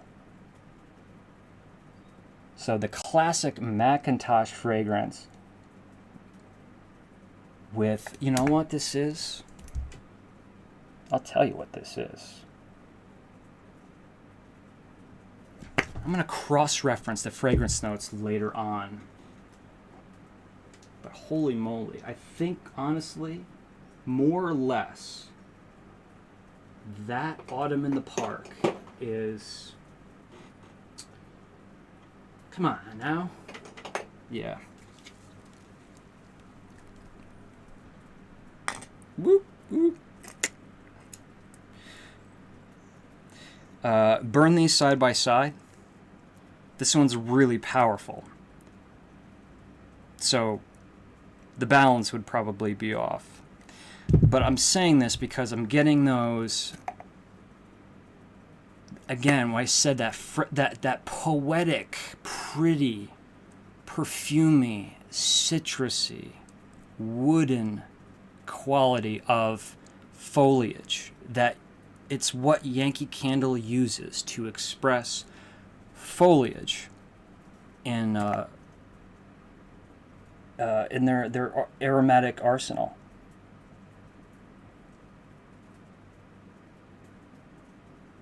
Yeah, some pine notes in there too, which totally makes sense. So this a little bit less of a fantasy candle. You know, this actually could bring you to autumn in the park, but there's a lot of apple. So, you know, maybe this is autumn at Applewood Farms, sitting on a bench. That's a long name, but maybe that's what that is. I really like that candle, though. And to be honest, I don't know if I could handle burning autumn leaves because it's so strong. Unless I was like in the huge A-frame, you know, mansion log cabin, I just wouldn't be able to burn it. It's too strong for me. So maybe that's why I enjoy it, because it has those elements, but it's not as aggressive. All right, we're wrapping up with the apple fragrances. We got two more, and then we're going to be heading into pumpkin. How are we doing? I love Autumn in the Park. I have a medium jar that I ration out. No disappointment at all. We have been bouncing off the walls, so this is a great help to learn about candles, says Prescott Henry. Oh, you guys haven't commented in a while. Apple spice sounds wonderful. I think I have sugar and spice in votives, and I have 2 salted caramels, and Autumn in the Park will be a returning favorite for me. Autumn Leaves was a little too sweet for me. Yeah, I like that. I'm glad you're not afraid to say sweet, because I definitely agree with it. It has a sweetness to it. I'm gonna possibly disappear for a little bit, but I'm gonna try to stop this lagging again.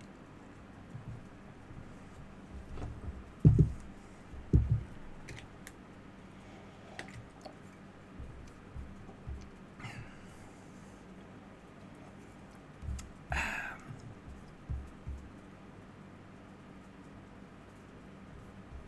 I back? I'm back. Okay. These came out together autumn 2018, and these were both fall previews of 2018. Again, if you missed the beginning of the show, this is Memorial Day weekend when Yankee every year releases usually 4 of the eventual 8, 9, 10, sometimes even more autumn fragrances.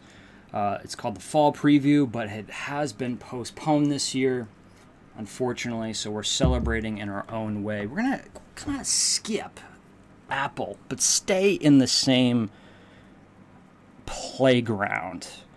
Poached pear flambe. For me, this one was kind of a highlight of the collection, and I kind of liked that a lot of people didn't enjoy it as much as I did. It does have this rum-like, cognac-like, oak-aged barrel beverage, boozy quality, and I could see how that could turn people off. But poached pear, so, pear, skinned. Well, actually, it doesn't need to be skinned first. You poach it in some kind of alcoholic beverage, a high-proof rum, like I said, cognac. You could do whiskey if you're really brave, and then eventually it'll get nice and soft and gooey. It'll soak up all of that alcohol, and the skin will just slip off. And you put it in one of these stemmed ramekins, and you take that flame. Wow! You burn it, and well, you're not burning it. When you set it to flame, you're going to get the vapors of the alcohol igniting. So the pear is not on fire. It's the vapors of the alcohol that make the flame, and that heat caramelizes the sugar inside the fruit while also burning off a lot of the alcohol, so you don't get drunk while eating this dessert. Poached pear flambe. Yeah, rum, and it's spicy. So, like, Captain Morgan's come to town, and he's ordered a pear dessert. This is juicy, concentrated pear. I'm always talking about pear skin. Now we're just talking about the pear flesh inside. Really concentrated, like we made a pear butter, a pear jam, pear preserves.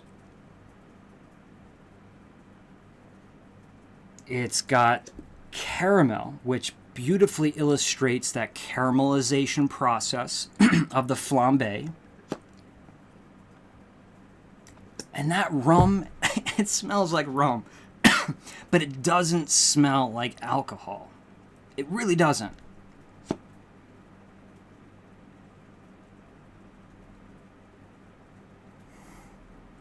And this kind of has like a banana Laffy Taffy thing too. I'm going to throw that in there. Why not? Because I definitely smell, yeah, like this is like a warm taffy, specifically banana flavored.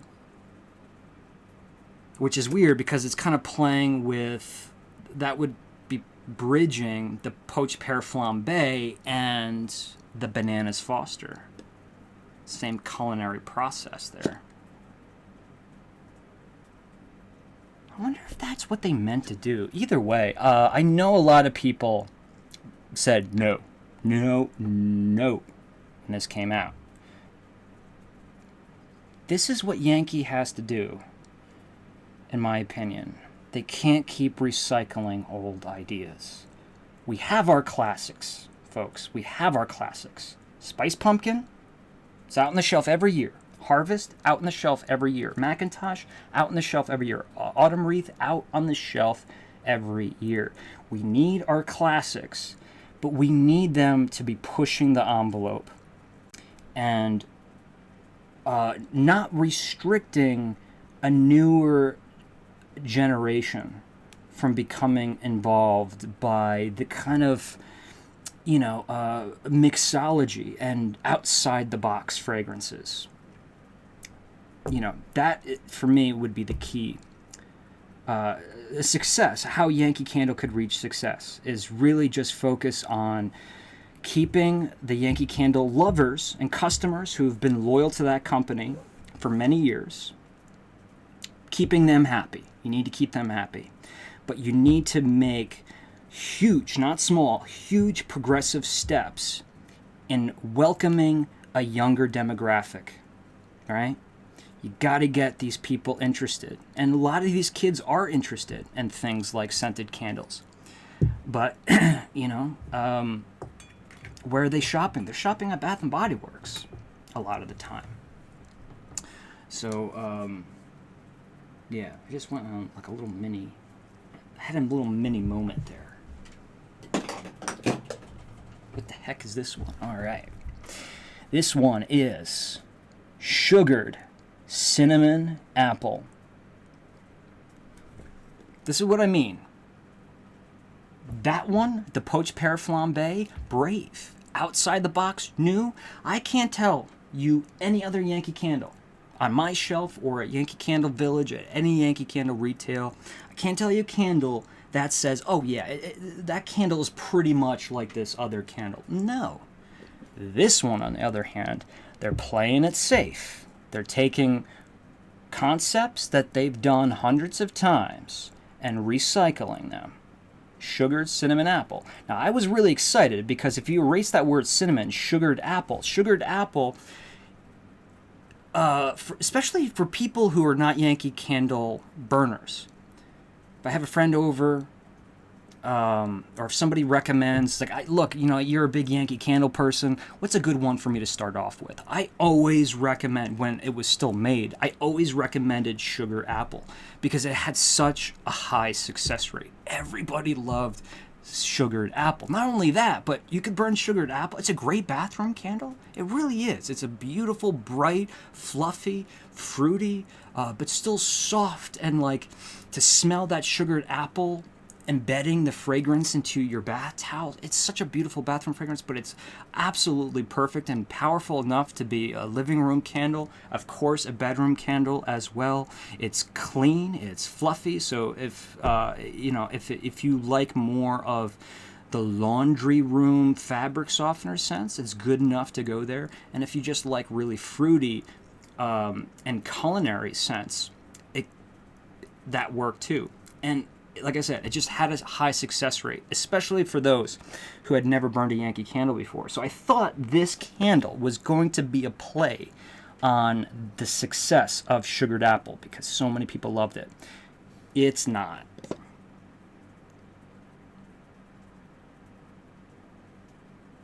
Cinnamon sugared apple. This smells like apple chips, dehydrated apple chips. Look, I don't want to make this sound like it's bad, but let me describe it and then we'll talk. Dehydrated apple chips,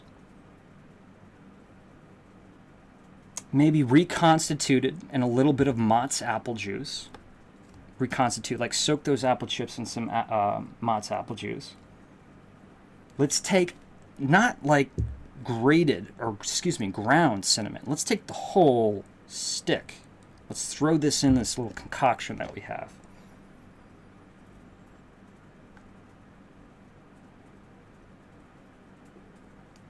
And let's take a little dollop of vanilla frosting and maybe some whipped cream to give it a little bit of fluff and decadence. You see how, like, this candle is just, it's fine. But there's so many other candles that are readily available almost every year with Yankee Candle that could do the same thing. This is yet another apple pie spices with some whipped cream to, soften things up. And it allows them to, put a beautiful photo on the label just like that. What is that? That's a very thick frosting. Looks like there's brown sugar on there. Maybe that's maple sugar. That'd be a nice little touch. On a cupcake with an apple wedge. Very nice. A little bit too much cinnamon for me. And a little bit too spicy. The form of the cinnamon is a little bit too spicy. But nevertheless, I wanted to bring that out and talk about it. And talk about how those two candles came out together. One, I think, was a step in a forward direction. And one, maybe not in a backwards direction, but, Yankee Candle's not going to get anywhere fast if they keep putting those out. Like I said, if they are trying to reach out to a younger demographic, maybe it doesn't have to be a younger demographic, but reach out to people who have never burned a scented candle before. A candle like that cinnamon sugared apple is not going to convert someone who's not a candle burner into a candle burner. Maybe it would. Maybe if it's nostalgic, it reminds them of their mother, their father, their grandmother, whoever it may be. All right, we're going to move on to pumpkin fragrances. I have sugar, cinnamon, apple, and the wax melts. Really nice. I have a medium jar, says Penny. Todd Kramer, Village, in my opinion, gets it. Bring on the pumpkin, says Stephanie. We're getting there. All right. So this was a recent purchase of mine. I've been wanting this one for a long time, and, I wait until I find a good price. I'm not one of these people spending hundreds of dollars for candles, even though if I had that money, I might do it. But yeah, we have the Black Band House Warmer of Yankee Candle's Pumpkin Pie. Whew. And just for the sake of it, look at the marbling that we used to get on these candles. A little bit of this. You see these bubbles? This always worries me. I'm not going to pretend like I know exactly what that is, but you'll notice that in older candles. I hope it's just the paraffin wax contracting. What worries me is if it's evaporation. But seeing that I haven't owned this candle since it was new, I don't know how it was stored. I try to find out as much as I can about the candle before I purchase it, but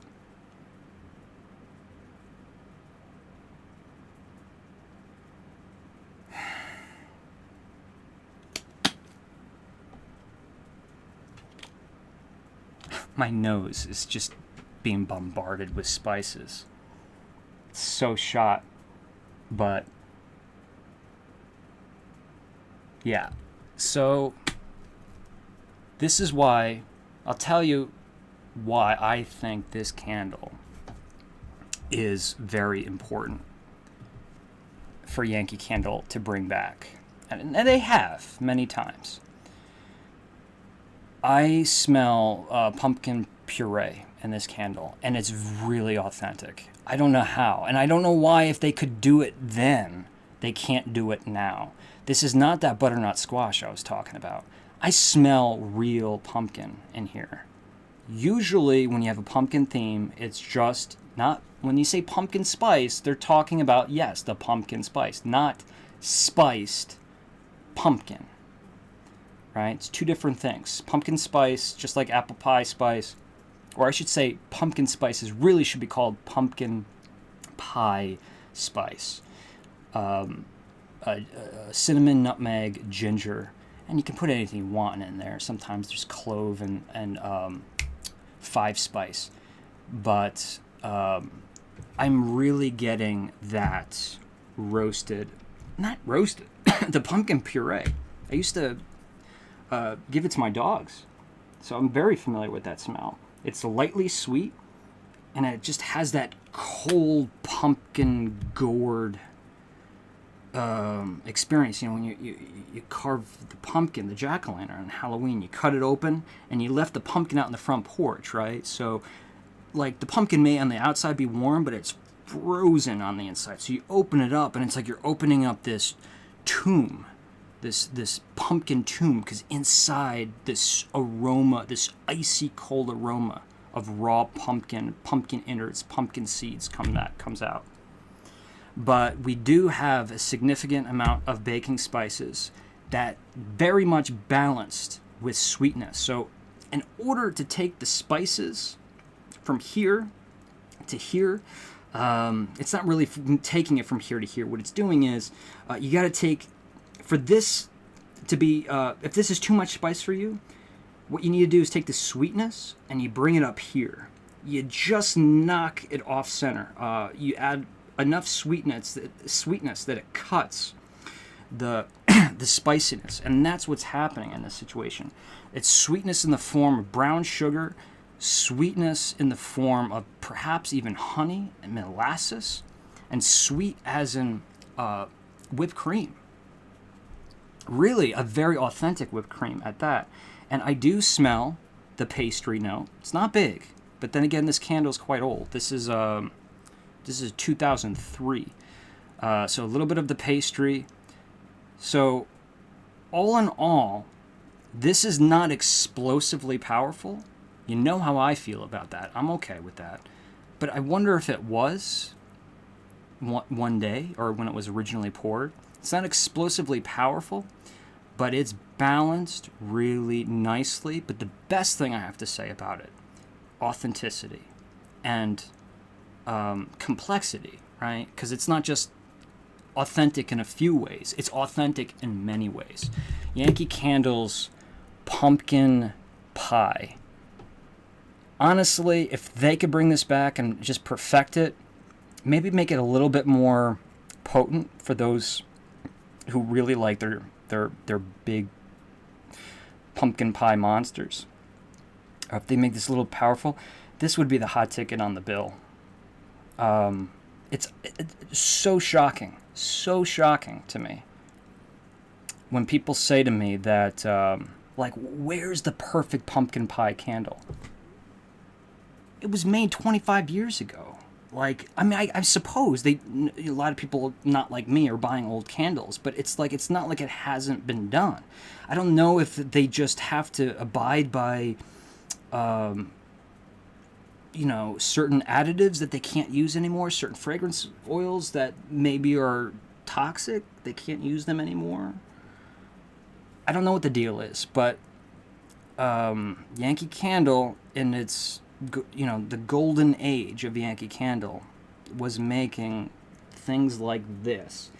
And if they can bring things back like this and have them be as authentically portrayed as that candle was, that would be a hot ticket on the bill. There wouldn't be no need for, a new Halloween candle called Pumpkin Patch. There wouldn't be a need for last year's Trick or Treat. You wouldn't need all of these. You got to keep spiced pumpkin. That's their staple, pumpkin spice. But you wouldn't need all of these additional pumpkin candles. Speaking of spiced pumpkin, here we go. Hoo-wah, hoo-wah. We have the Black Band House Warmer. of spiced pumpkin. Let's do a little side-by-side sniffing here. This is a 2000 pour. This is a 2014, so still quite old. But both are unlit. I actually did a segment for this 2 years ago. I went to a farm where they had a pumpkin patch, and I had a few people smell these and have them tell me which one they thought smelled better. And yeah, that footage got erased. Smell the old one first.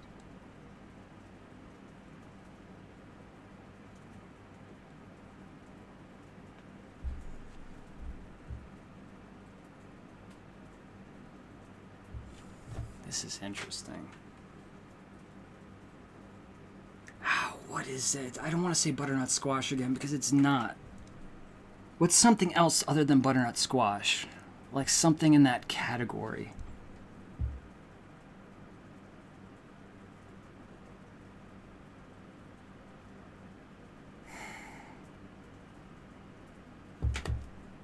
What am I thinking? Yams. There is a yammy, or a really fluffy mashed sweet potato aroma here. And I'll go as far to say that there is a marshmallow sweetness. Are you kidding me? Why have I not done a video on this? And yes, old candle, 20 years old, but those baking spices are in check. In check, really. Like, this doesn't... I could maybe even burn this. 2014. You know, I wasn't burning. Or at least in my household. My mother would never allow something like spiced pumpkin to be burned. She's very sensitive to... Wow. Yeah, I mean, this is kind of... I'm almost, like, embarrassed that I wasn't prepared to talk about this. This is a much different flavor profile, or aroma profile, and it's not because of the age. This is dried baking spices. You know, earthquake, everything in your house gets knocked over, God forbid. I hope that doesn't happen. You go into your baking spice cabinet, and all of your cinnamon, nutmeg, clove, ginger, it's all knocked over. It's the dried spice, and it's a mixture of it. It's still in check. But I'm not nearly getting that as much fluffy sweetness, that marshmallow sweetness, and I'm not getting the pumpkin puree or that yammy quality. Just a lot of sweetness, a lot of sugar. So whereas this gave us kind of a sweetness from the yam, a sweetness from the marshmallow, this is just a perceived sweetness on the newer one.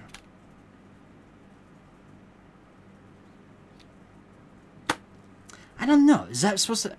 I always wonder if I should feel happy about that or good about that. Or happy about that or upset about that. Like, you know, I think as the pumpkin spice craze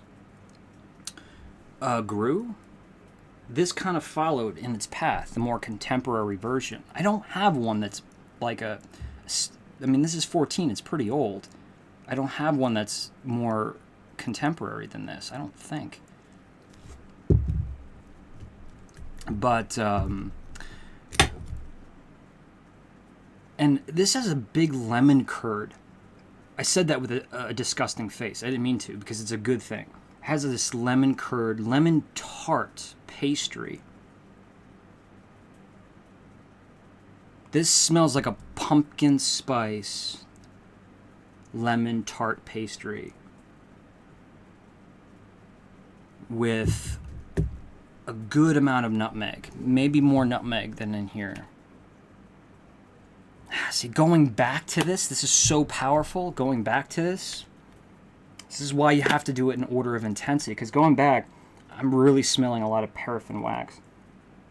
But anyway, I think we just, I don't know, take that for what you will, but I think I just showed you at least my opinion on how, you know, it's not just how long candles last, but when you have classics like these, how they can morph throughout the years, how the recipe can change.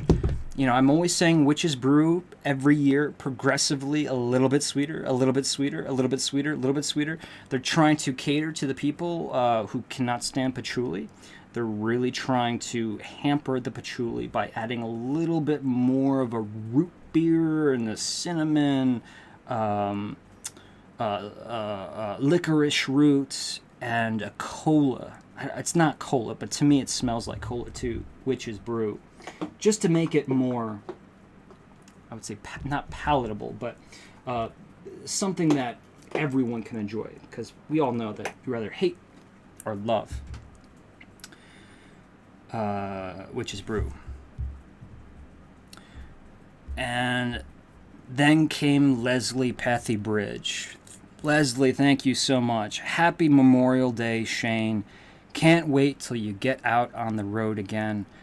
God, it's gonna make me cry. I want to get out there and make these videos on the road. I was set. I had plans. I had calendars. I had names and numbers, business cards stapled to my agenda.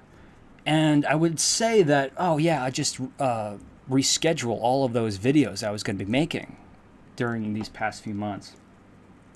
But I know a lot of them won't be able to get done. Maybe next year. But I'm gonna do my absolute best. But we're still. I promise, Leslie, with your help, with your loyalty, and with your $10 super chat, I promise you, this still will be the best year and the biggest year for the candle enthusiast or aromatic adventures. I'm gonna disappear real quick to try to help this lagging.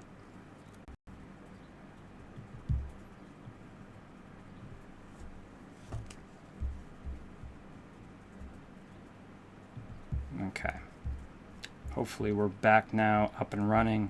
Sorry about all the technical difficulties today. I really need to fix this because this is the second time it's happened in 2 weeks. Or 3 weeks. Another staple by Yankee Candle. I would like to know how much older pumpkin spice, spice pumpkin is compared to harvest. I think it's actually predates harvest by a bunch of years.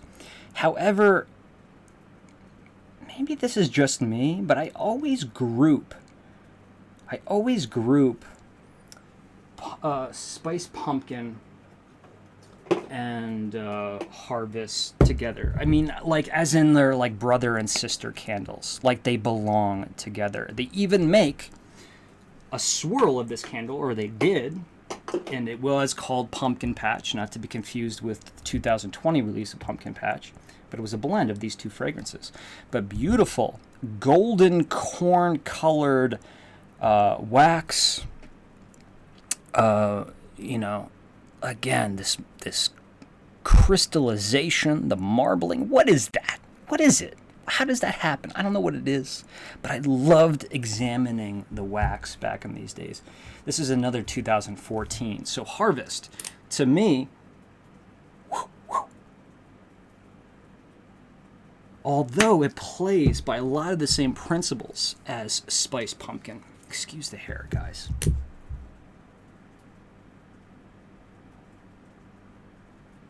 This does have a baked pear. I've said that before. Big on the cinnamon, less on the nutmeg.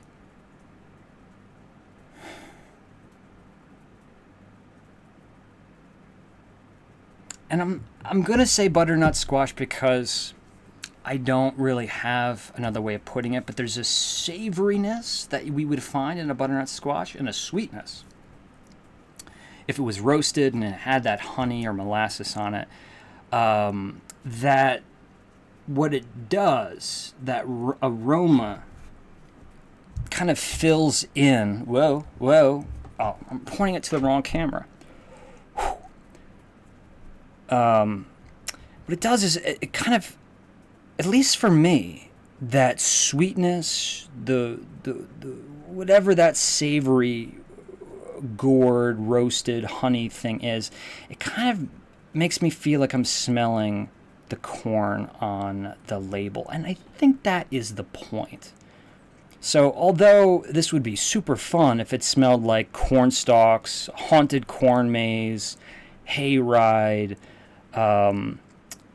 it really is still an apple pie spice, pumpkin pie spice, baked tree fruit candle with more savoriness. There's definitely a feeling of when you smell this, oh, something's cooked in here.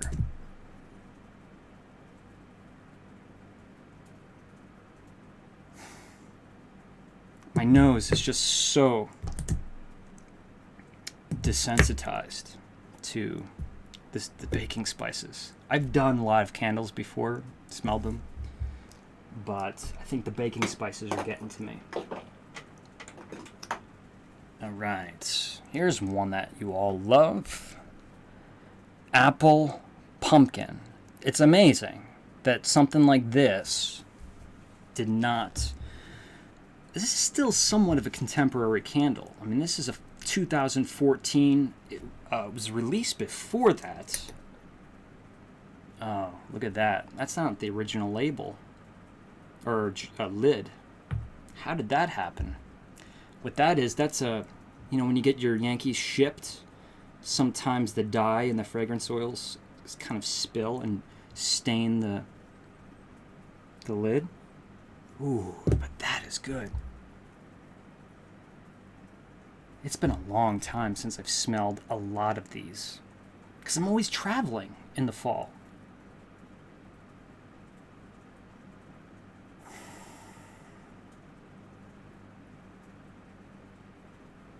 So cedarwood apple, baking spices, baking spices of cinnamon, clove. We can say nutmeg or not, just leave it out. It's brightened up with something, some kind of citrus in here, whether they put it in the fragrance notes or not. Something, at least, is bright in here, like lemon.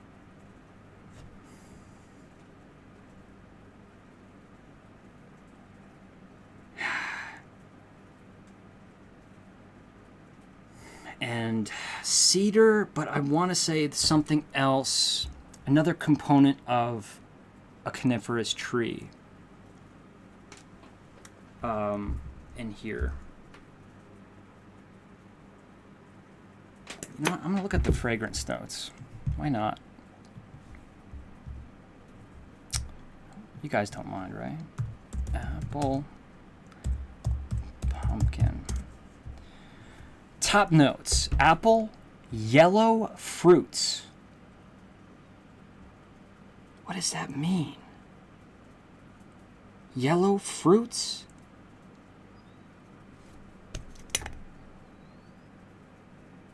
I mean, if they're talking about a banana, why don't they just say banana?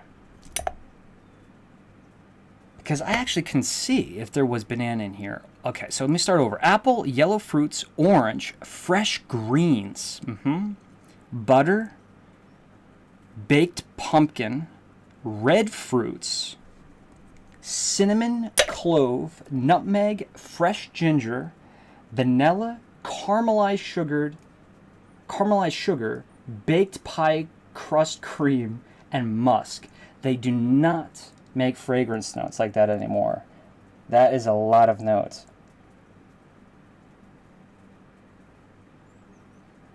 The fresh ginger is interesting. So instead of the powdered ginger, I can definitely see that. I'm having a difficult time with this red fruit thing, though. And yellow fruit, I don't even know what they're talking about. But it smells awful darn good, and I know this is a fan favorite. Apple pumpkin. Let's keep going. It's funny. It's the second eBay notification that you probably heard. Across my computer screen here, it says, a warning, 14 minutes until Captain Crunch bobblehead. End of the auction. It's giving me an end of the auction thing. And I was just talking about before how passionate I am about breakfast cereal characters.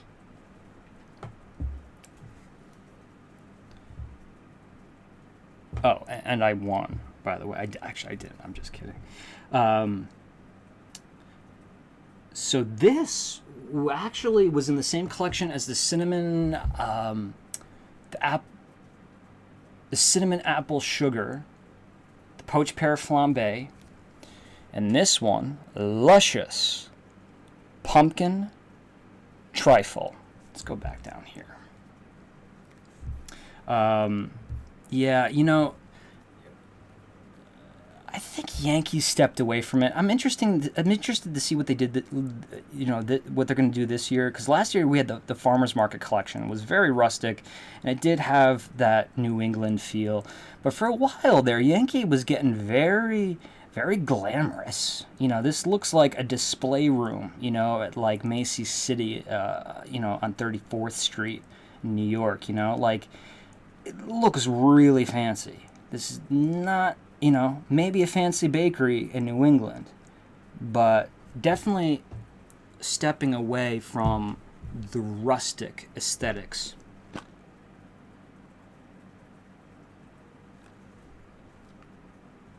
Yeah, okay, I'm remembering this a lot. A big butter pumpkin cheesecake. And if that wasn't enough, get more whipped cream in there. Baking spices, caramel or brown sugar, caramel, brown sugar, and lightly spiced. A little bit of nuttiness, too. Some, like, caramelized or roasted pecans. A pecan praline.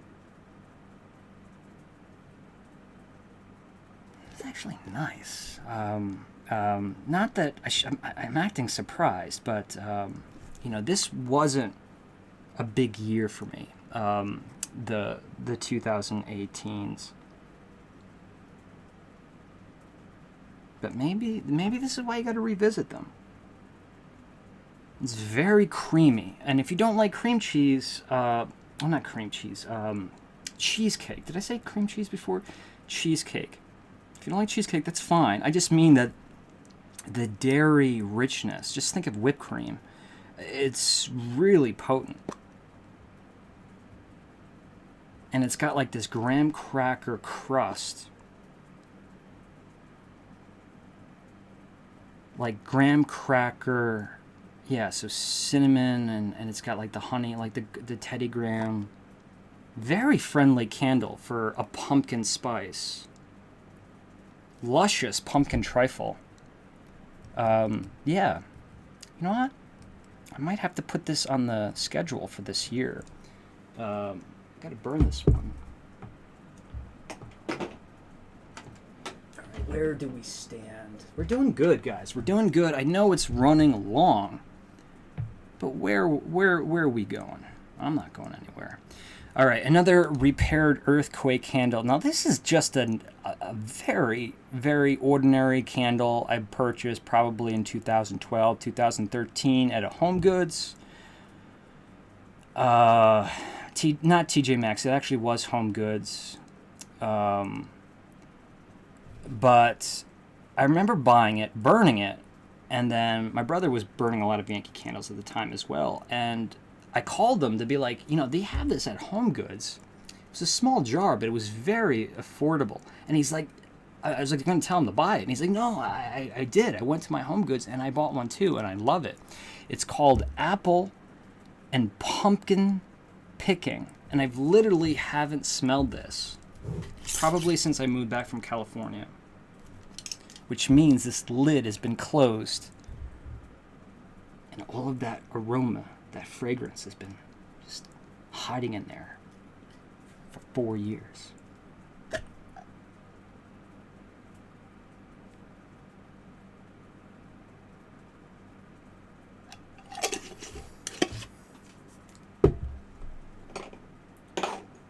That woke me up. I'm just going to grab that apple pumpkin real quick.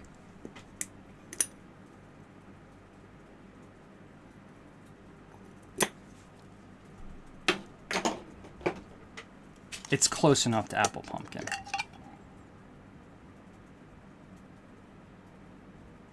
It's close enough. Orange zest. It's doing that potpourri thing. That potpourri thing.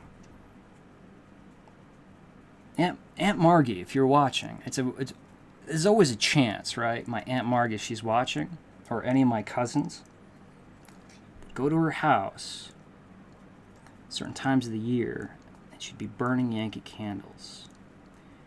And if she wasn't burning Yankee candles, she had potpourri like in the crock or whatever. She just had her house so festive and adorned and so warm, the lights, and it was dim, and it was like stepping into autumn or stepping into Christmas. And whenever things kind of go in that direction of like potpourri, it brings me back to Aunt Margie's house. I mean, this is just like a warm living room, a brick fireplace. Everyone's wearing sweaters. Everyone's got a mug of something hot and spicy, apple cider, mulled apple cider. But there's pastries, people. There's pastries in the kitchen. And all of that aroma it's pouring in from the living room. So we're smelling all of the cornucopia, if you will, of all of the aromas and the warm smells of being inside, being by the fireplace. But we're getting all of those culinary delights, the aromas from the kitchen and the warm beverages in our hand. Maybe this isn't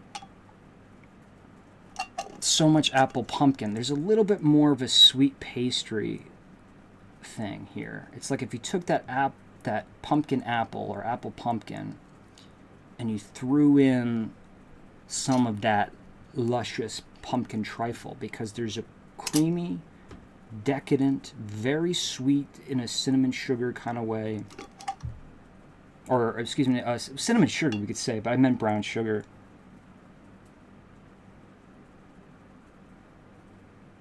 And I wonder if there's patchouli in here too. I wish I could look it up, but I don't think I have the notes for that one. Is there patchouli in apple pumpkin? That one I doubt. I doubt that. But there's something apple or autumn wreathy about that. I'm going to keep this going. I really wasn't planning on speaking much about these candles, but, you know, I know myself enough by now that I should have known that was just going to happen. Pastries, says Nancy. Nancy is in the house, just stopping by to say hello to everyone. I'm getting into a fall mood with these candles. I hope everyone stays safe and enjoys the holidays. So great to hear from Nancy.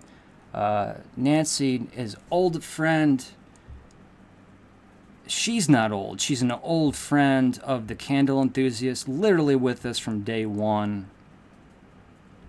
It's just great to see her name. Immediately recognized the little avatar. Cider House is awesome. I do have all of last year's farmer's market. I hope you guys don't mind, but I figured we had to trim some things off. So I just figured all of the farmer's market, maybe in the fall or maybe later on in the summer or another live, we'll talk about that collection, because I really didn't make extensive video coverage of me breaking down those candles. Not a fan of luscious pumpkin trifle, says Penny. Love luscious pumpkin trifle, says Laura. Is that Felix the cat back there? Oh, that kind of looks like Sophia, does it not, from Yankee Candle? But it has that. If you ever saw Tim Burton's first short film produced by Disney, Vincent, I think it's on YouTube now. I remember back in the day, my brothers and I went through such lengths to find that film. That and Frankenweenie is the other short film. But the cat in Vincent looks an awful lot like that, and that cat had a reprise in Nightmare Before Christmas. That was just something I picked up. Thanks for pointing that out, though. There it is. All right. I got a bold prediction for you guys. Are you ready? Bold prediction. I have my reasons, but I'm not going to get into it now because it's too early to talk about Halloween. Or maybe it's not too early, but it's just we got too much autumn to talk about.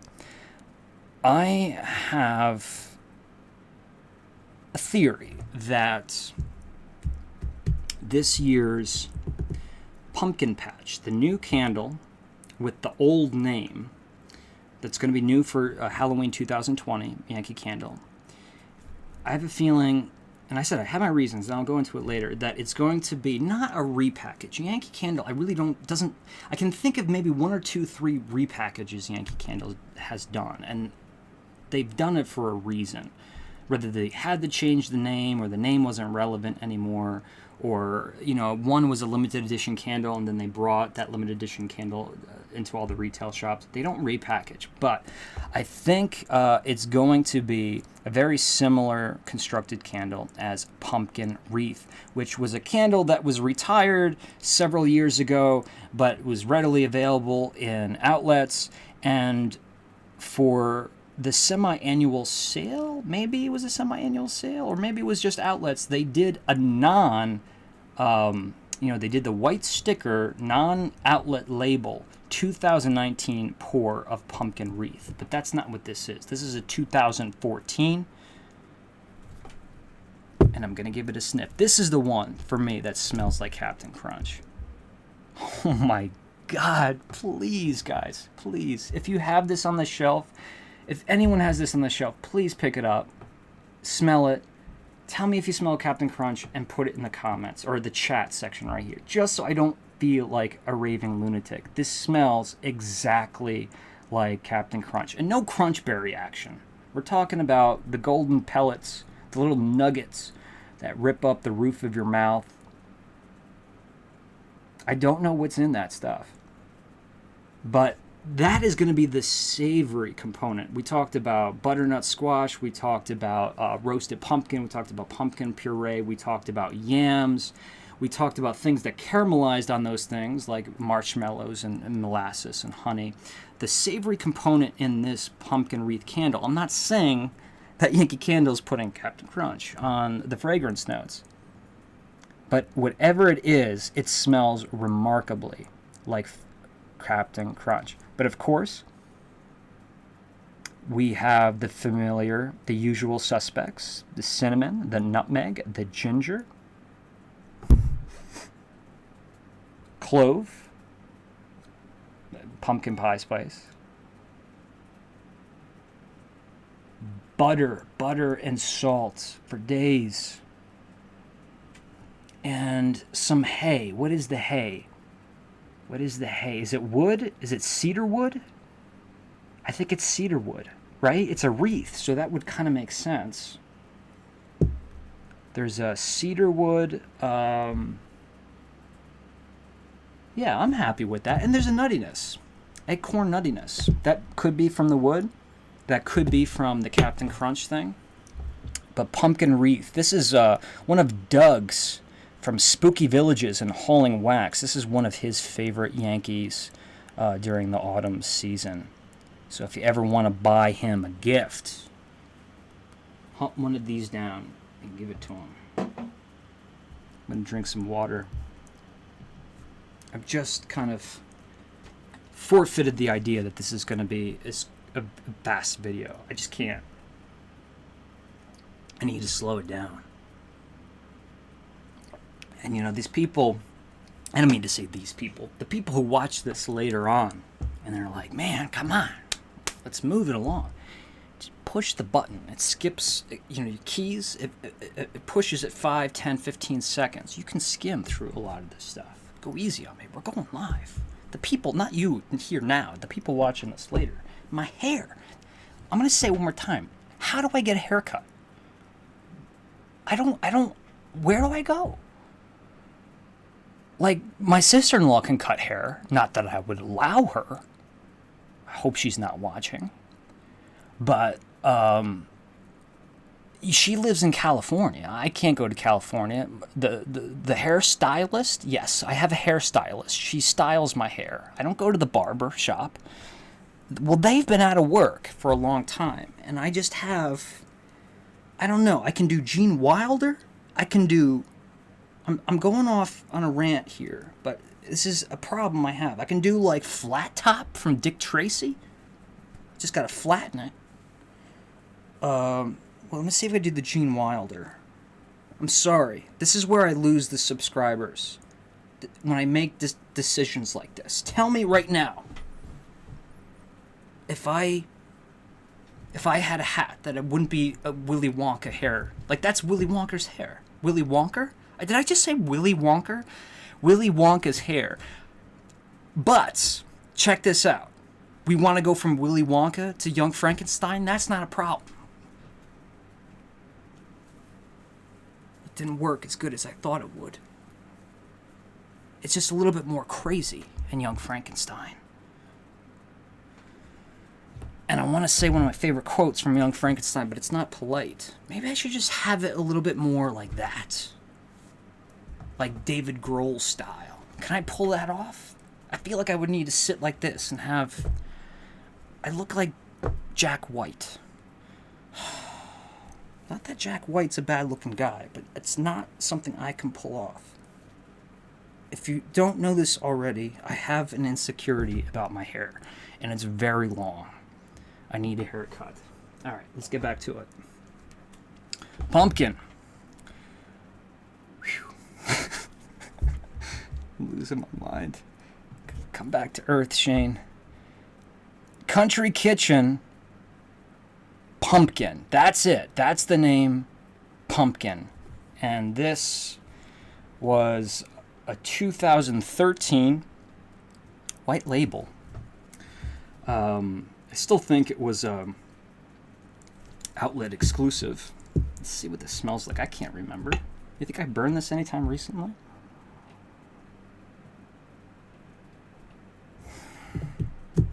I don't have my torch.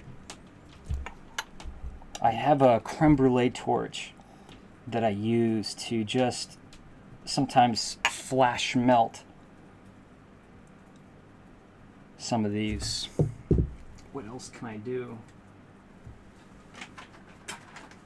It's gonna have to do it the old-fashioned way.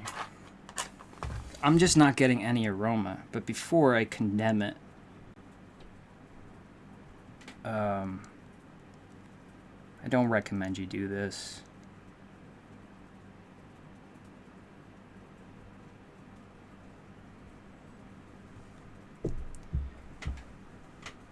I don't want to cause a fire. Yeah, I think this has just lost all of its fragrance. To be honest with you, I don't think it had much fragrance to begin with. Pumpkin. I don't know what I was expecting with that one. We're still on pumpkin, people. We got 3 more. And then we're going to do that giveaway in a Q&A.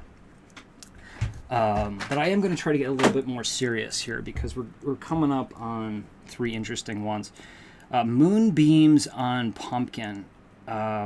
Still to this day, I don't know why, but it's still one of my most viewed candle evaluation videos. It's a long time ago. And it was very early on in the Candle Enthusiast. I don't know if people just, they come across it during autumn and they watch it, but it gets significantly more views. I think, last time I checked, it gets significantly more views than my other like single candle evaluations. And I'll tell you why. Just on the label, why I love this candle. Now, in the UK, in Europe, this did have the wider label. However, this is after they started... They didn't crop the photos here. Actually, the ones in the UK are cropped more than these are. They take a large photo and they, so the UK, this label, I think, I may be wrong about this one, but in a lot of scenarios, what you see on the UK label is that. Like, they crop it like that. So you're getting even less. Even though this seems smaller and it's a smaller label, you're seeing less of the photograph. So this is one that I do feel that was, one of the better new labels from Yankee Candle. And I'm trying to think. I think I bought this one for me. I think, yeah, I got a bunch of these, and we did giveaways, and we sold some of these. If anyone has one of these, we put them up on eBay to raise money. But this is one I think I kept for myself. Oh, I gotta tell you about the label. Okay, so check this out. I'm always talking about indoor, outdoor candles, right? Is this an indoor candle? Is this warm? Does this have a culinary thing? Does this have a hearth thing? Does this remind us of being inside? Or is this more earthy? Is this more herbaceous? Is this more like traveling through the forest, through the pumpkin patch? Are we outside? Is it cold? Does it give us a sense of place? Are we inside or outside? I love this idea of inside-outside candles. This is a candle that is both inside-outside. And look, I don't know if it's an accident. I don't know if it was just something that happened accidentally, but it illustrates beautifully how this is an indoor-outdoor candle. We have these several pumpkins, right? On one side, we have blue light representing what? Moonlight, right? Evening moonlight. And on this side, oh yeah, that warm tungsten light bulb, warm, or maybe it's the fireplace, but either way, it's the warm light coming from the interior of a house. So I'm imagining these pumpkins sitting on the front porch. Someone swings the door open, and through that door, we're letting out the pastry goodness from the kitchen. The smoky, hearthy, make you feel all good inside and here by the fireplace aromas. But we're also allowing the aromas of outside, a cold autumn October evening, come inside. Indoor, outdoor. One of off the top of my head, one of the greatest uses of any label art. Slow down. Slow down. Yes.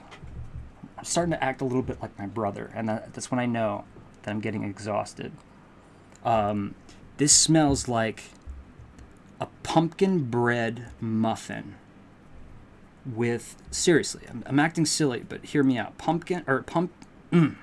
Banana bread muffin with pumpkin spices, walnuts in that muffin. You better believe it. If we want to put a little bit of a very buttery caramel, or a buttery, let's do a buttery caramel maple drizzle on top of that muffin.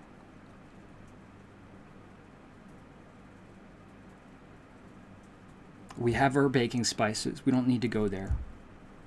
Really just cinnamon.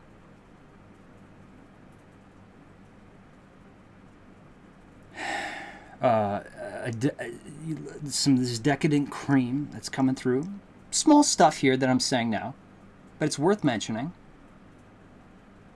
But that nuttiness of the muffin, this kind of cold, let's say hay. I'm trying not to be redundant. So, I mean, I've said hay bale so many times, so I was going to say, like, that dead grass in autumn. Just dead vegetation. It smells pretty. It smells dry. It smells like the innards of a scarecrow, which is hay. But think about that for a second. Ooh, I like this idea. A scarecrow. because there's the wooden post, there's a wooden quality, the scarecrow, the hay that brings us outside. It's that hay, corn stalk thing. The walnut kind of does two things. It's helping me think of the pastry, but it's also making me think of the acorns.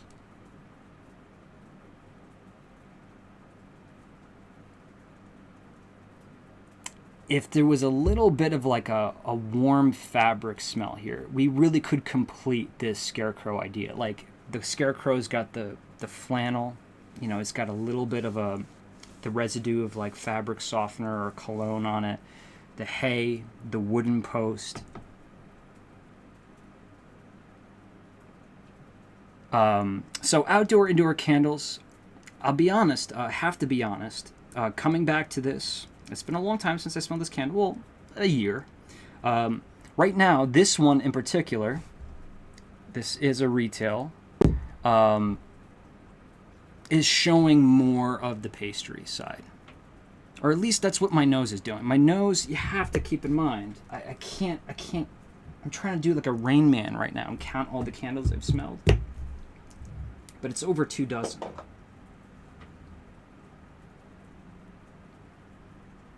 Eight, 16, 16, 32. Yeah, I mean it's almost 3 dozen. I'm gonna move on.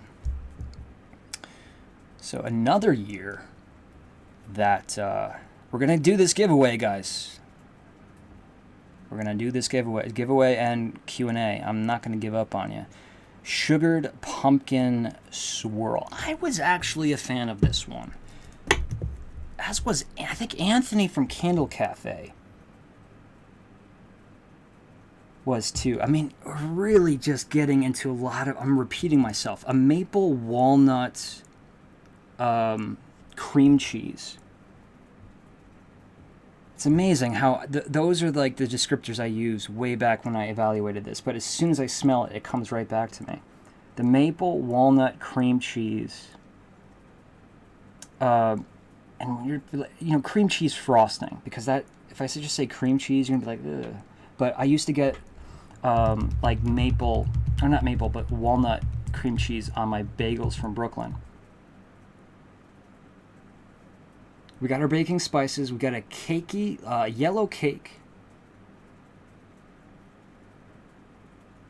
Big cinnamon. And it's really like a roasted nuttiness. Again, pecan, caramel, like roasted pecans drizzled in caramel sauce. But it's not overly sweet. So, yeah. So, again, reconstructing very popular ideas. Again, this was a part of when things were really luxury driven. We have that white pumpkin with the bedazzled out pumpkin. It's the second time I've said bedazzled on this live stream, just in case you're not counting. I like that one. I like that one a lot. It does have a lot of cinnamon, and I'm saying that I like this because I think I know what I'm going to do as a giveaway. I have a few options, and I do like that candle. And, yeah, okay. Hang in tight. Honey Crisp Apple Cider. A lot of these are new. Why did this not get put with the apples? Whoa. It's amazing how some of these smell better than the day I got them because they've been sitting on the shelf without being opened for so long. I just got a big apple cider, but I won't lie, a lot of that apple cider is apple juice. You know, you don't get that zing, that tang of the apple cider. And to be frank, this is called Honey Crisp Apple Cider. It really smells like Honey Crisp apple, but I question whether or not it's just Honey Crisp apple juice.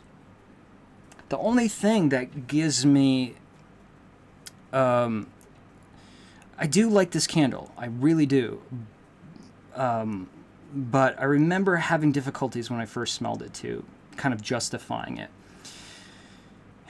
Because, the Honeycrisp is the star of the show. But the question is, what else is happening? But as you think about it and let it unfold, it starts to...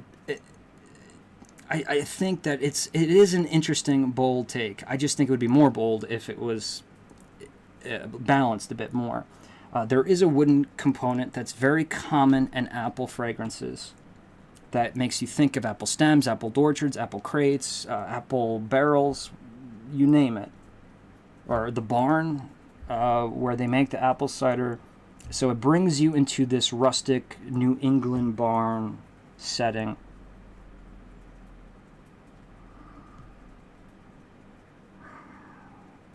Apple butter. I was going to say maple. It's just the wood.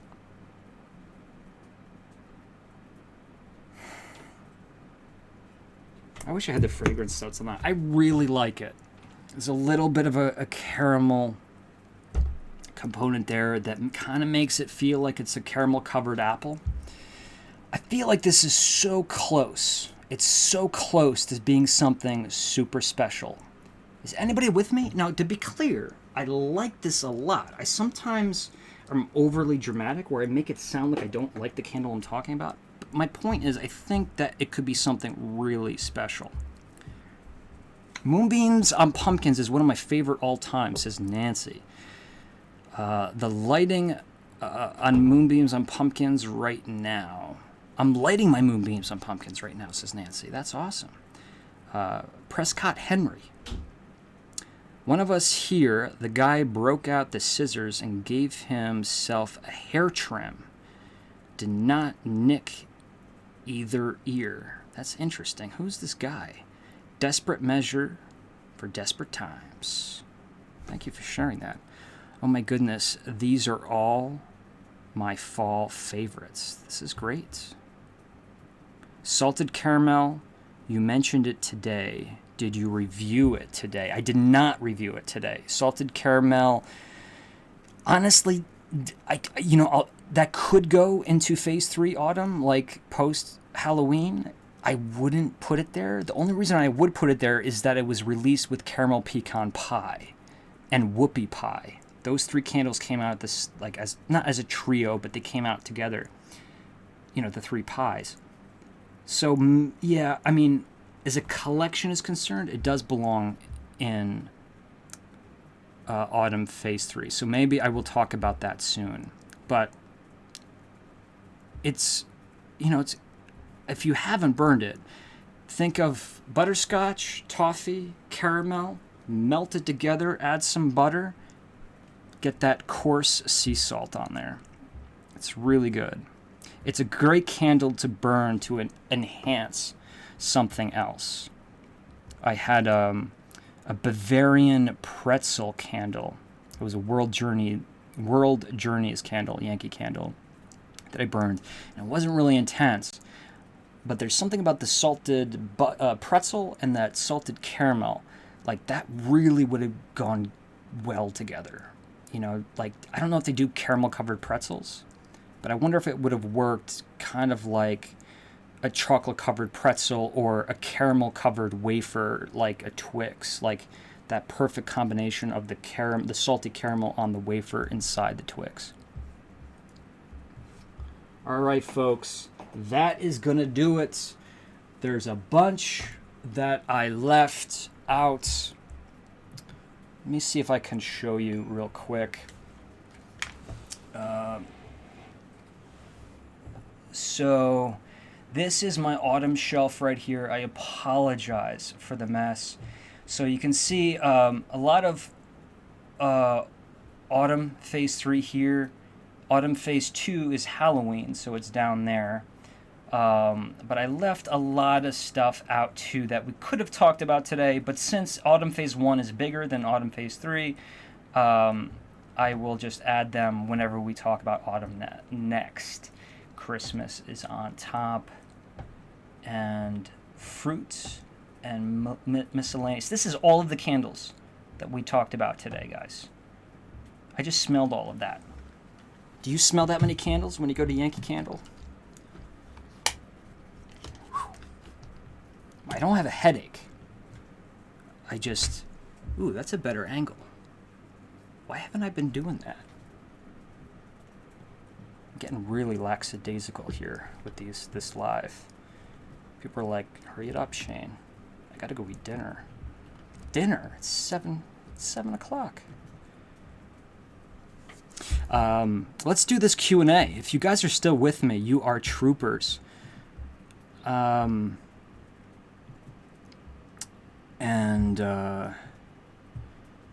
Before we go there, let me just do this real quick. Just hope you don't mind. Hope you don't mind.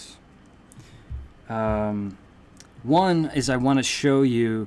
I'm going to start doing this on the lives at the beginning and the end, because I'm not putting out a lot of edited videos these days. I will soon, but I really haven't done it in a long time. I want to make sure that, because these folks, contribute to the channel to get on the Wall of Flame, and there's several people missing here. So I want to add Katie Manning as number 9, or actually, sorry, let's put Gregory Anderson as number 9.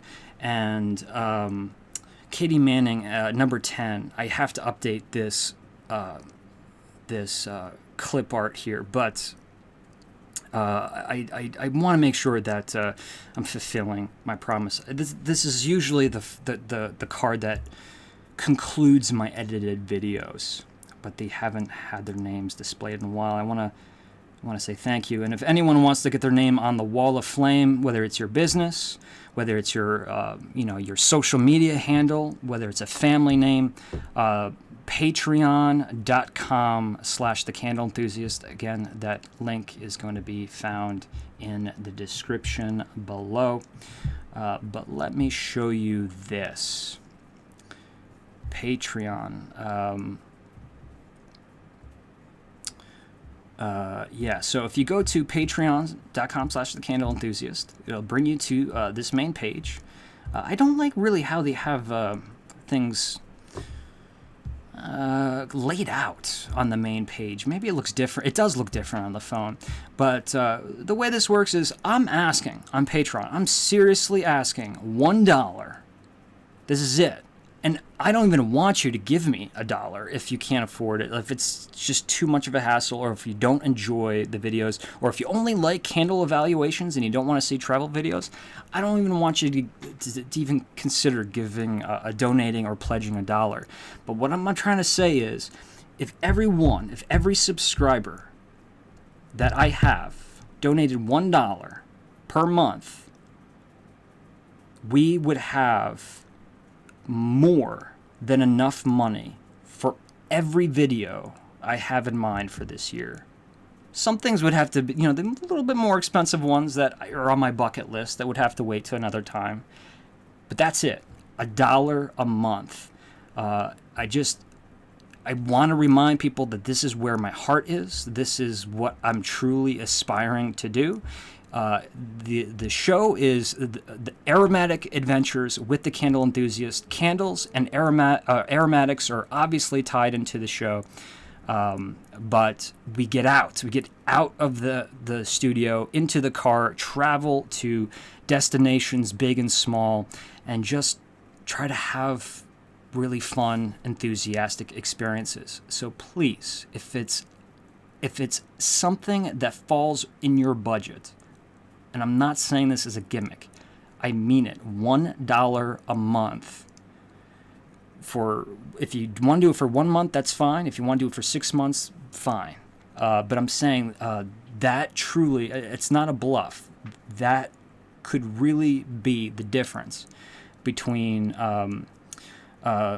really getting what I want the candle enthusiast to happen. It'll really get it off the ground. Of course, there's other tiers, more money. Of course, that's the way it works. Works like PBS. But I do want to give a shout out to this, because I've never had anyone get one of these before. The flash drive of exclusivity. It's a hard drive, 16 gig flash drive that I send to you every month that's got exclusive content. Not only exclusive content, but it's got customized content made for you. It's got bloopers of all of my videos, deleted scenes, and photos. I've even done the Candle Enthusiast soundtrack. It's got music from all of my videos, and right now the hard drives that I'm sending out contain stuff from as far back as 2015, 2016, some of my favorite videos, all of like these cutout moments. So if you are a fan of my older stuff, it's definitely something that you might have a taste for, but I'm willing to work with you to customize it any way you want. So I just wanted to give that a quick promotion because there's only 5 slots for that, and one has been taken, so there's only 4 slots available. Patreon.com/thecandleenthusiast. Okay, that's my one plug for today. Allow me one plug a day. And as long as I can do one plug and we could still be friends, it's all good, right? All right, let's do the giveaway. So one more time, to participate in the giveaway and to be able to ask me a question, you have to go to the Candle Enthusiast Facebook fan group on Facebook, right?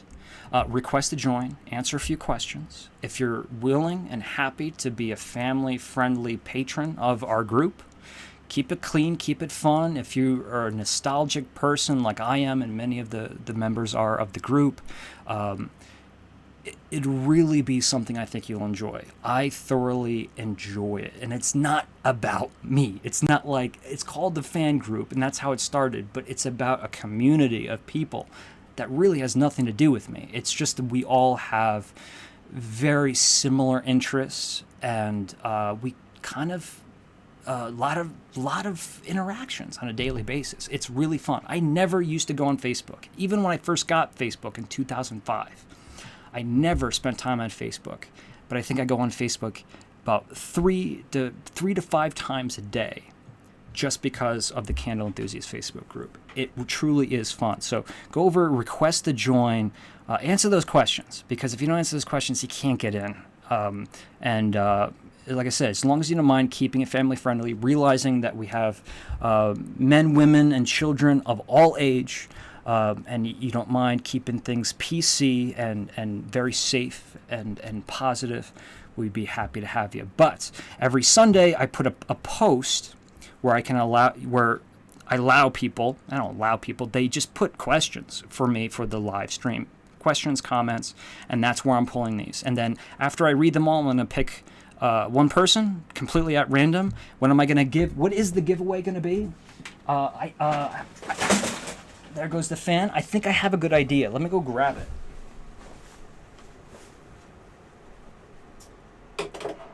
Oh, this is good. We got options.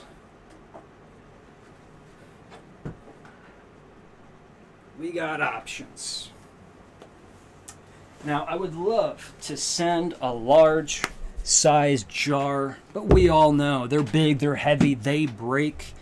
This is still a big chunk of wax, and it's free, right? Someone's going to win, and I'm going to let the winner pick between these 2 fragrances. We talked about this one, the pumpkin, the sugared pumpkin swirl. Nice, creamy, decadent pumpkin spice fragrance. Definitely a big boy with the pumpkin spice, at least as far as the cinnamon is concerned. This was a 2018. Ooh. No, it smells the same. I was going to say, this one actually smells a little bit better than the one I just smelled. It's got that TJ cinnamons, the walnut, the caramel, the cinnamon roll thing happening there. But also from last year's farmer's market, the persimmon and brown sugar. This was my favorite from last year. At least oh man. If only persimmon really smelled like this. It does. I'm sure persimmon does smell like this if you prepare it in a certain way, but for me, persimmon was always very neutral. But this is deeply sweet and tart. Yeah, there was a reason why I liked this one. If you remember this one from last year, I don't know. This is a tough call. If you're a little bit more of the fruity pastry side, I would go with the persimmon. But if you're more of the pumpkin spice, I would go with the sugared pumpkin swirl. But we have to go through these questions to find out who is going to win. Are we ready? All right. I just want to open this up so I can get all of the comments in one spot. Talking about fall, says Penny, a lot of scents say patchouli. What exactly is patchouli? It's a great question. Let's see if I can do this. So it is a flowering plant, a tropical-based plant, grows in warm climates. I believe it is, I don't know if I want to say indigenous, but it's traced back to Asia, Southeast Asia, tropical climate, very warm. What else do I know about it?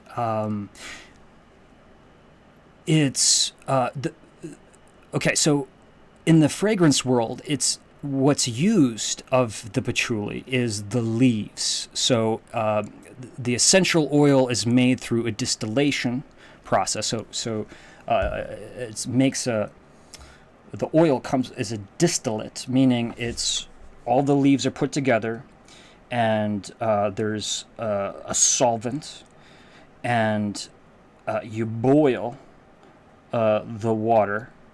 The water, just like spirits, what you're doing is you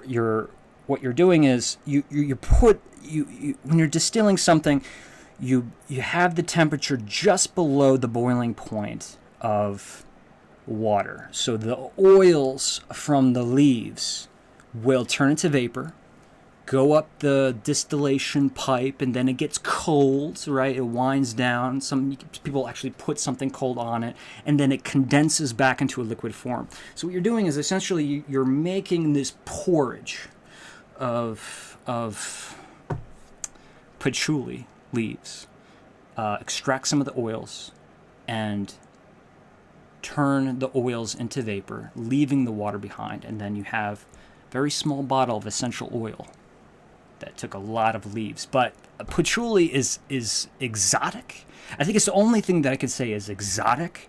It's woody, it's earthy, it's thick, it's dark, it's heady. All of these adjectives work for patchouli. And I think it's why it's such an important ingredient in not just perfumes and colognes, but candles, because if treated right, you won't even know patchouli is there. It'll just help give you a little bit more earthiness, or it'll give you a little bit, here's another one, a little bit more herbaceousness. It can be a little bit minty at times, but it can be wooden at times. And sometimes it feels like you just, pulled up a big chunk of dirt from the ground. It has such rich complexity. And there's so many different varieties of it too, and applications. So, patchouli should be something that's embraced. I know a lot of people have bad associations with it from the 60s and the 70s. I don't want to use the word hippies, but let's say carefree people. I don't know. I feel like hippies is not PC. I think it was... my understanding is that it smelled like, outdoors earthiness, and it smelled a little bit like cannabis, but it's actually stronger. I heard that it's stronger if you distilled patchouli. It's stronger than if you distilled cannabis, marijuana. So I always heard that they used it to cover up the smell of marijuana. But I think it was really just something that was in the social consciousness of the time to smell like the outdoors patchouli. It was just something that was very popular. So a lot of people associate it with that. I didn't grow up in the 60s and 70s. And my parents weren't carefree people or hippies. I don't know. Now I feel like I'm being rude either way. But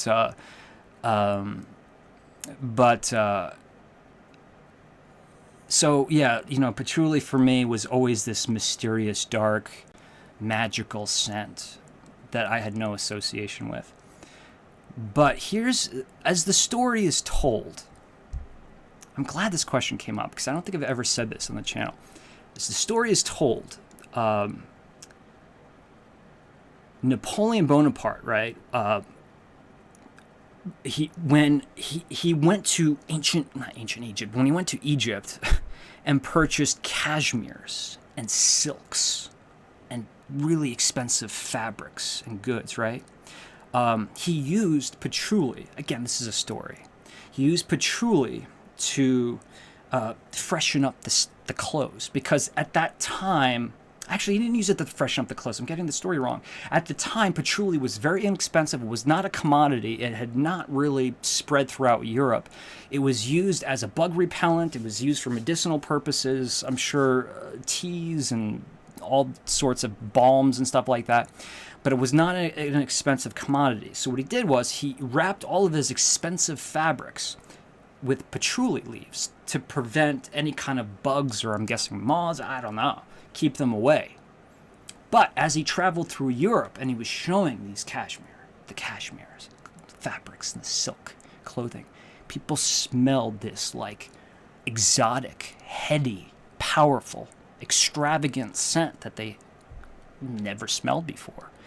And they say that's potentially why it became so popular. Suddenly, patchouli wasn't this like, oh, this is just like stuff that we foraged for out in the forest. It became a very expensive commodity that traveled through Europe. Again, it's a story, but it's a good story, I think. So hopefully that was a little bit on patchouli that you didn't know. And if you know anything about patchouli that I left out, some good facts, some trivia about patchouli, leave that in the comments below. Thank you, Penny. Claudine, I'm sure you're asleep. She's over in Germany, but Claudine's a big friend of ours, the candle enthusiast. She goes, I missed the poll, but I love the result, meaning we had a poll yesterday of what we were going to talk about today. The majority won with autumn candles. So she's happy with that outcome. She goes, my question is, when does autumn start for you personally? That's so good. Autumn starts for me. This is how it starts for me. There's no date. There's no activity. But there's a moment that happens every year, and even when I'm not in New York, it still happens. You know that feeling like when you're out, like in August, say like out by the pool at night, or out in the back porch, out wherever you hang out at nighttime outside. Maybe it's by the fire. And you're maybe with a couple people and you're talking, and there's that moment of silence. Maybe the wind blows. Maybe there's the critters of the summer quiet down a little bit. But something happens emotionally. And inevitably someone turns and says, I can feel fall coming, can't you? Tell me that hasn't happened to you, or that you haven't said that to someone. I really think it's this internal clock that we have, and we recognize it's a biological lever that goes off to tell us the summer's over, get ready for harvest season, and the winter is coming. It always it's a little bittersweet, because even though it's a long time since I've been in grade school, it always got me so sad when the summer was over, as it does for every kid. So to me, it's somewhere in in August, at night. You can feel it coming in the air. Great question, Claudine. And she's coming out to New England, she says, on August 28th. So maybe you'll experience that yourself. Thank you, Claudine. Roxy says, question, where is your favorite place to see the fall foliage? Well, Roxy, if you haven't seen the Hudson Valley of New York, if you haven't traveled up the Hudson, either on the west side or the east side of the river, or take a little boat, take a day boat ride up the Hudson, it needs to be done once in your life. I'm sure there's other beautiful parts. Of course there is. I know of many places, but all throughout New England, it's beautiful to. But just think of this, almost 200-mile stretch of the Hudson River, a straight shot from New York City all the way into upstate New York, and it's just nothing but water and colors. So driving is great because you can stop off from town to town. Boat's great. And like I said, east or west is great. But here's a very inexpensive way to do it. Metro North. If you go to Grand Central Station in New York City and spend $22 now? Take the train, you take the train that goes from Grand Central to Poughkeepsie. Poughkeepsie is going to be the end of the line. Poughkeepsie is a great destination, too. There's a lot of things to do. I film a lot in Poughkeepsie. Take that ride. It's about an hour and 45 minutes to 2 hours. Sit by the window. Sit back, relax, and watch that. The train rides right on the water of the Hudson. It's so gorgeous. I mean, there's never a time when the leaves or the water disappears. I would travel on that same train when I was early college. Just put my headphones on and, have my Starbucks coffee and just enjoy that ride. I really would take that ride every day if I could. So that's to me, that's great. Oh, and Poughkeepsie is where the walkway over the Hudson is, which is arguably the biggest attraction during autumn on the Hudson Valley. It's a huge old railroad bridge that runs over the Hudson River. Michelle says, Yahoo! Maggie, if Yankee Candle invited you to be a candle expert, all right, would you be interested? What suggestions would you give to the company on your first day? Looking forward to smell it Sunday. Maggie, okay, so if they invited me to be a candle expert, so let's say if I was I was hired as Yankee Candle's research and development, would you be interested? I honestly, it's not that I wouldn't be interested. If there were two of me, I would say, yeah, sure, but I wouldn't want to give up.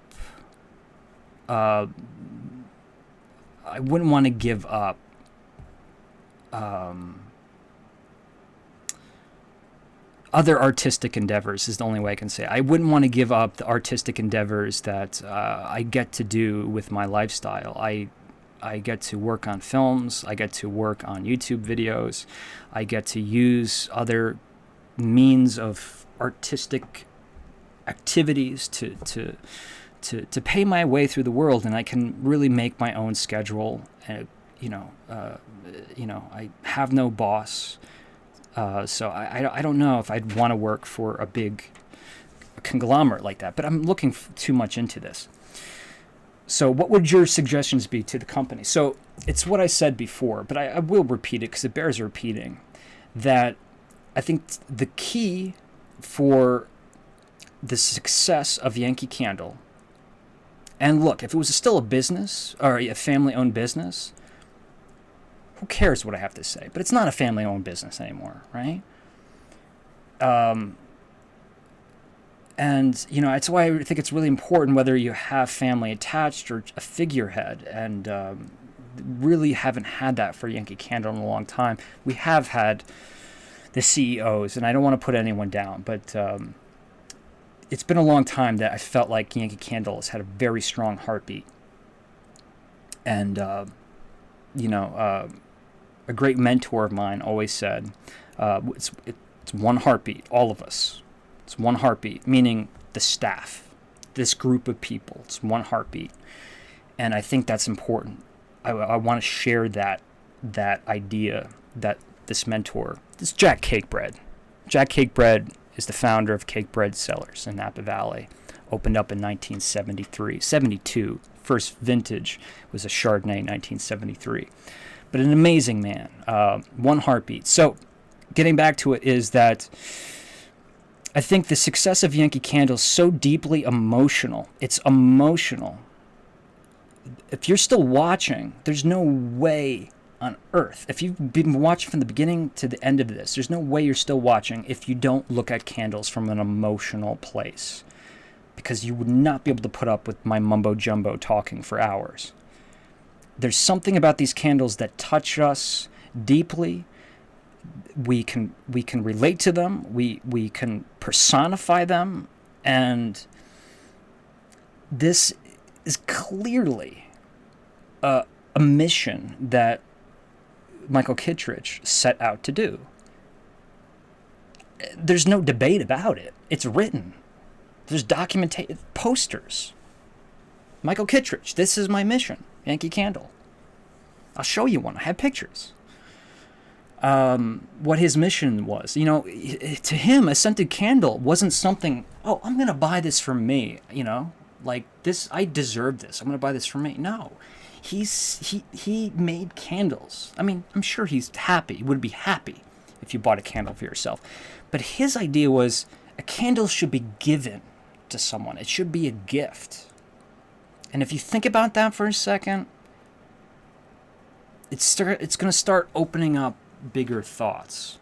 He wanted this to be a gift, meaning like a card, right? You really had to think about the person that you were giving it to in terms of aromatics. Whoa, I mean, that's just crazy. You're not going to buy a fragrance that you like. I mean, maybe you would, if you're selfish. Like, here, I like this. Let's see if you like this. But maybe you would, if your mother had a favorite flower. Maybe her favorite flower was lilac, and you're like, hey, happy Mother's Day. I bought this great lilac candle. I think you'll love it.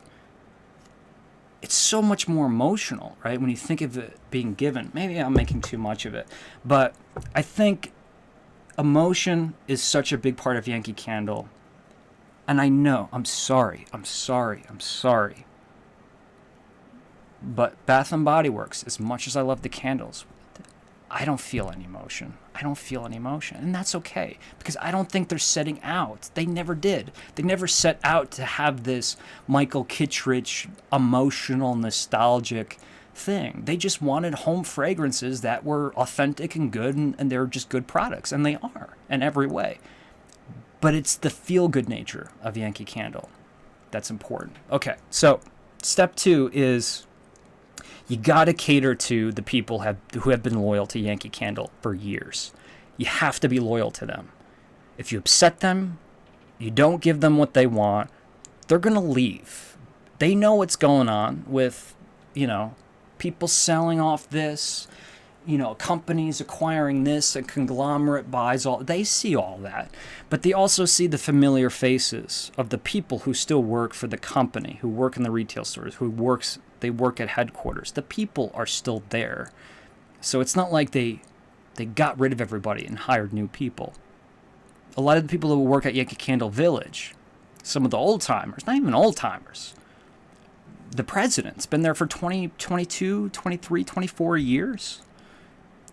That's Michael Kittredge days. And maybe not quite. No, I'm off by that. But still, he was there a long time. And there are people there who were there when Mike Kittredge was there, who worked with him personally. Anyway, you got to cater to these people who have been loyal for years. But you have to open up the doors to the next generation. I'm not saying you got to put out millennial themed candles. I mean, you got to make sure that you're putting out concepts that are not just going to touch the average Yankee Candle inspire. You got to put out concepts that are going to intrigue people enough. The people who are not already burning candles, you got to intrigue them and pull them in. And I just feel like they're not really doing great in either of those departments. I feel like a lot of the loyal Yankee Candle fans are branching out to other candle companies. Not everybody, but a lot of them are. And a lot of the new generation of candle burners, their first stop isn't Yankee Candle. You know, they're going to small batch companies. They're going to luxury brands. They're going to Bath and Body Works. And something's being missed. And I think, you know, I don't have a candle to show. But I'll name a couple candles. Tranquil Mist, Autumn Candle.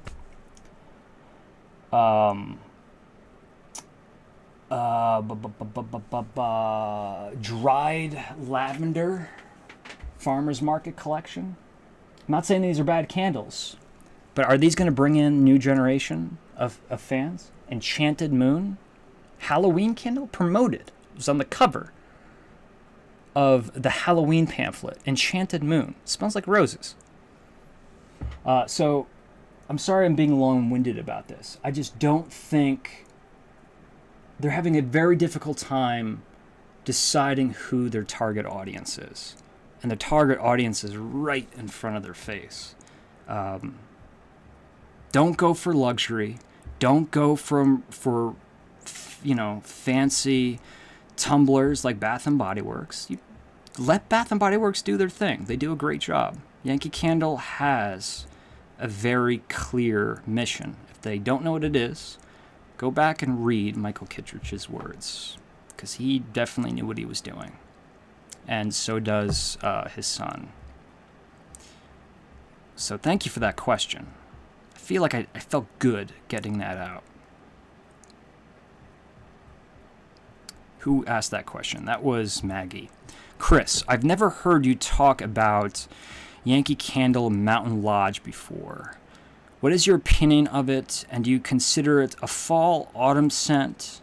Keep up the great work, dude, and thank you for the content. That's a great question. Nah, I mean, I think just by default, if you consider it a fall candle, I think that's awesome. But I think just by default, I think it's summer, right? I think it's summer. I don't have it to smell, but it's... Yeah, I mean, it reminds me of Lake George. It really is a great... If you authentically spent time in a cabin at some point in your life, in the wilderness, especially if it was like a log cabin or something like that, or even if you vacationed in places like Lake George or the Smoky Mountains, I'm sure it'll recall memories. I mean, it just has that pine and cedar, very bright, and it's still citrusy. It's clean. It smells like fresh air. I know, including my sister-in-law, and a lot of people, it's their favorite fragrance. One of their favorite fragrance. And guess what? It has patchouli in it. So if you don't like patchouli, but you like Mountain Lodge, I actually don't have it. I had one, but I gave it away because it wasn't in a house warmer. I do need to get a new one. Thanks, Chris. And thank you for the kind words. David Messina. Out of all candle companies out there, what is your favorite Halloween scented candle of all time? What company and scent? And also why? Well, not only is I think a lot of us know that Witch City Wicks is my favorite. It is my favorite Halloween, or a company that my favorite Halloween candles. But if I didn't say that, Liz would kill me. She would kill me. Yeah, I mean, there's no question. There's a big place in my heart for Witch City Wicks. Because it there's it was several milestones. You know, like I said, she was a complete stranger. When I started the Candle Enthusiast, she invited me up to Salem to talk, and just quick buddies, and I loved everything she made, and she's just such a sweet person. And I just think that the artistry and just her kindness, moral ethics, whatever it is, it comes through in how she conducts business.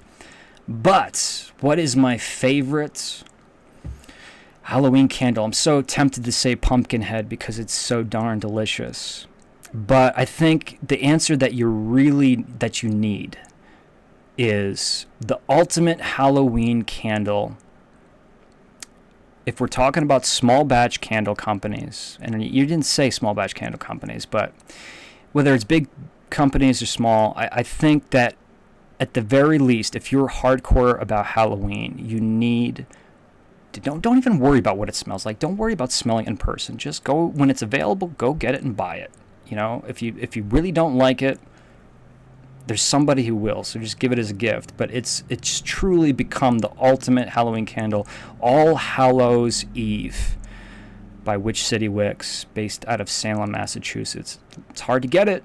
You got to really be up and ready to pre-order it, you know, before they sell out, and to make sure you get it early enough in the season where you can enjoy it throughout, you know, the last 2 weeks of August and October. But I guess if I had to go one other, Witch's Cauldron Kringle candle, right? I have a big history with that candle. It was a candle.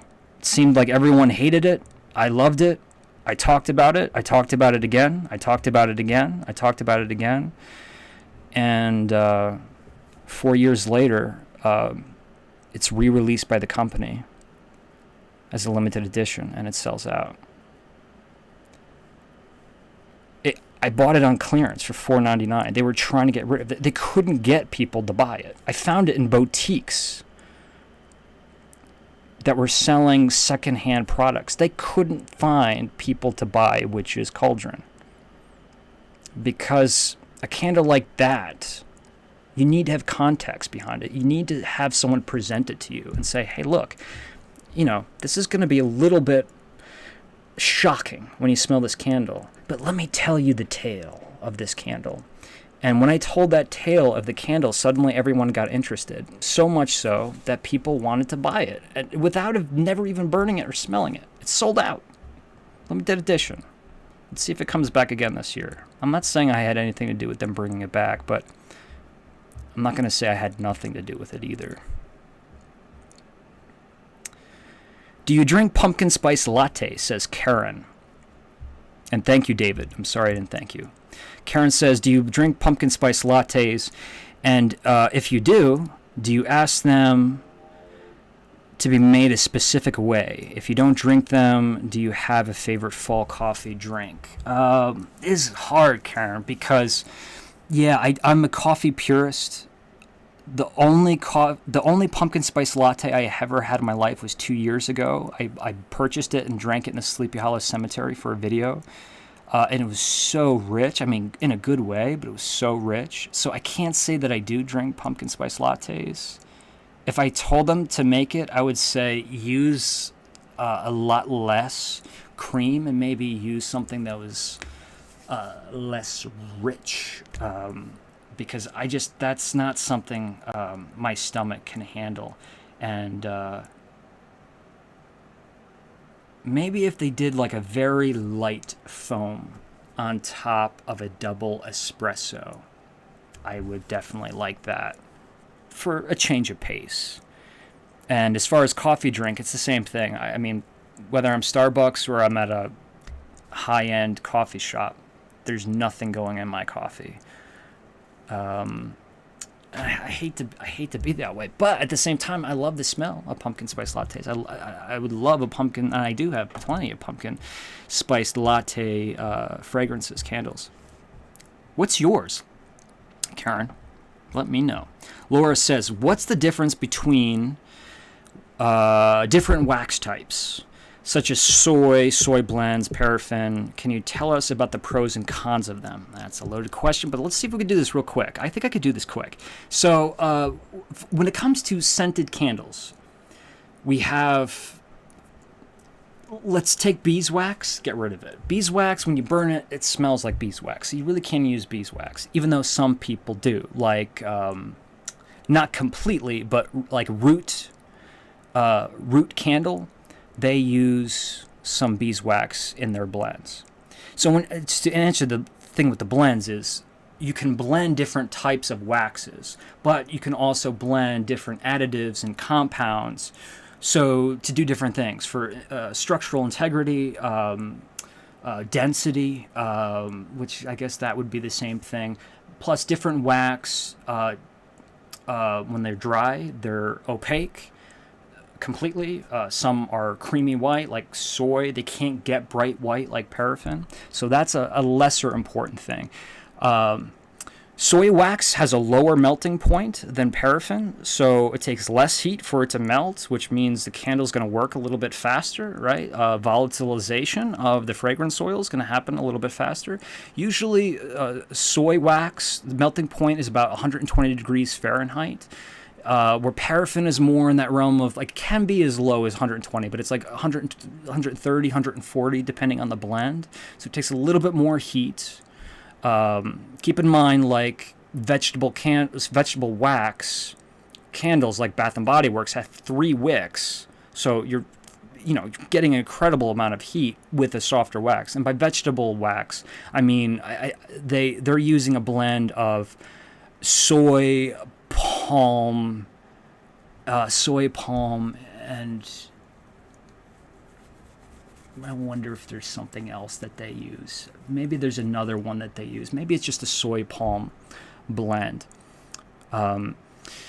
So for pillar candles, pillars meaning candles that can stand upright with a vessel, palm oil is usually used because it has more of a density and the melting point is higher. I don't know what the melting point of palm oil is. But with paraffin wax and with the amount of fragrance oil put in these candles, you have to put these into vessels because they would just, right? They would just dissolve with the heat. The problem is paraffin wax, the big debate. Paraffin wax, and it's not really a debate, but it's just the big thing, talk on the town, if you will. It's a petroleum-based product. So it throws off more soot.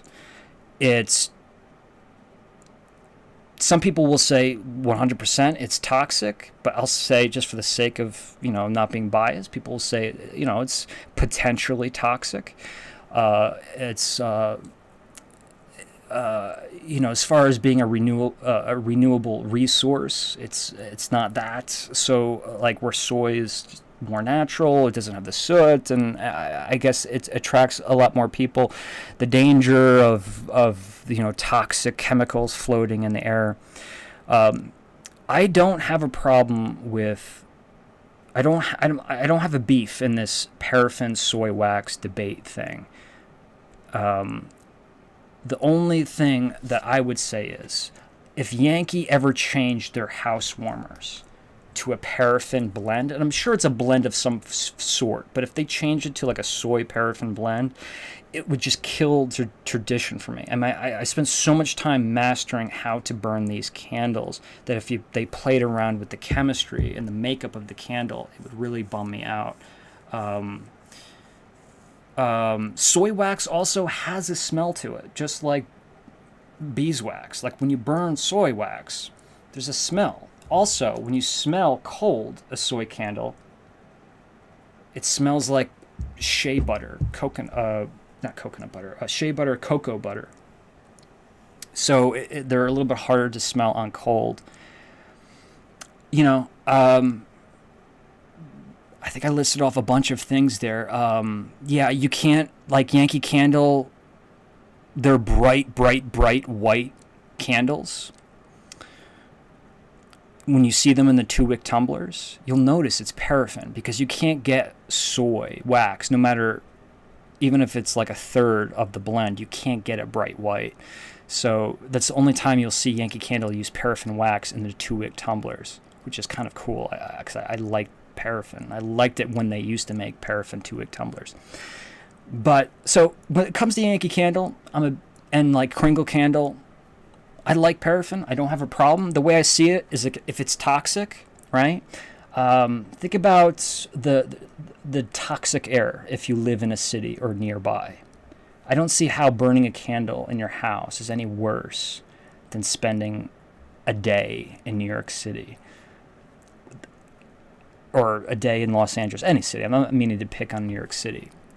So I can't buy into this argument like, oh, just going to make it so much healthier. I mean, look, everything kills us a little bit, right? If I got to eliminate candles because it's killing me, and if people are saying their candles are sooting, so many ways to fix that. First way is to burn the candle properly. So hope it does a little bit of information, and hope it wasn't too much for those who already know everything I said. And if I left anything out, or if I got anything wrong too, please, anyone, in the comments, just let me know. I want to make sure that I'm not giving out false information. But thank you very much, Laura. Stephanie Hall, what are your favorite fall fruits, and how would you create a candle fragrance from them? I would love a pear and pumpkin candle combo. Is there one that you know of? Pumpkin? No, I don't know one. I don't think, because Yankee Candle doesn't make a lot of pear fragrances, and that's why I really wanted to bring that one out today. But pear is, I can't say like I'm better than apple, but I love pears, all varieties of pears. It's still a tree fruit. It still grows in apple country. I love pear cider. I just think pears are so fragrantly distinct and beautiful, and in every way. The texture is wonderful. It's like almost like a melon texture. So pears, definitely, outside of apples, are my favorite fruits. And I like this pear pumpkin combo. How about a pumpkin spice caramel covered pear on a stick? Like Bartlett pear on a stick, caramel, mixed crushed nuts with a mixture of pumpkin spice, like the pumpkin spices, mixed in with some brown sugar. Take a little bit of that brown sugar with the caramel still melted, kind of drizzle it on top, or maybe you can even spin that pear in those spices. That would be really aggressive. You would have to use a lot of sugar. Just thinking about how strong that would be. Something like that. But yeah, a caramel covered apple on a stick with pumpkin spice. I think that's a good idea, actually. Nicole, favorite type of fall dessert?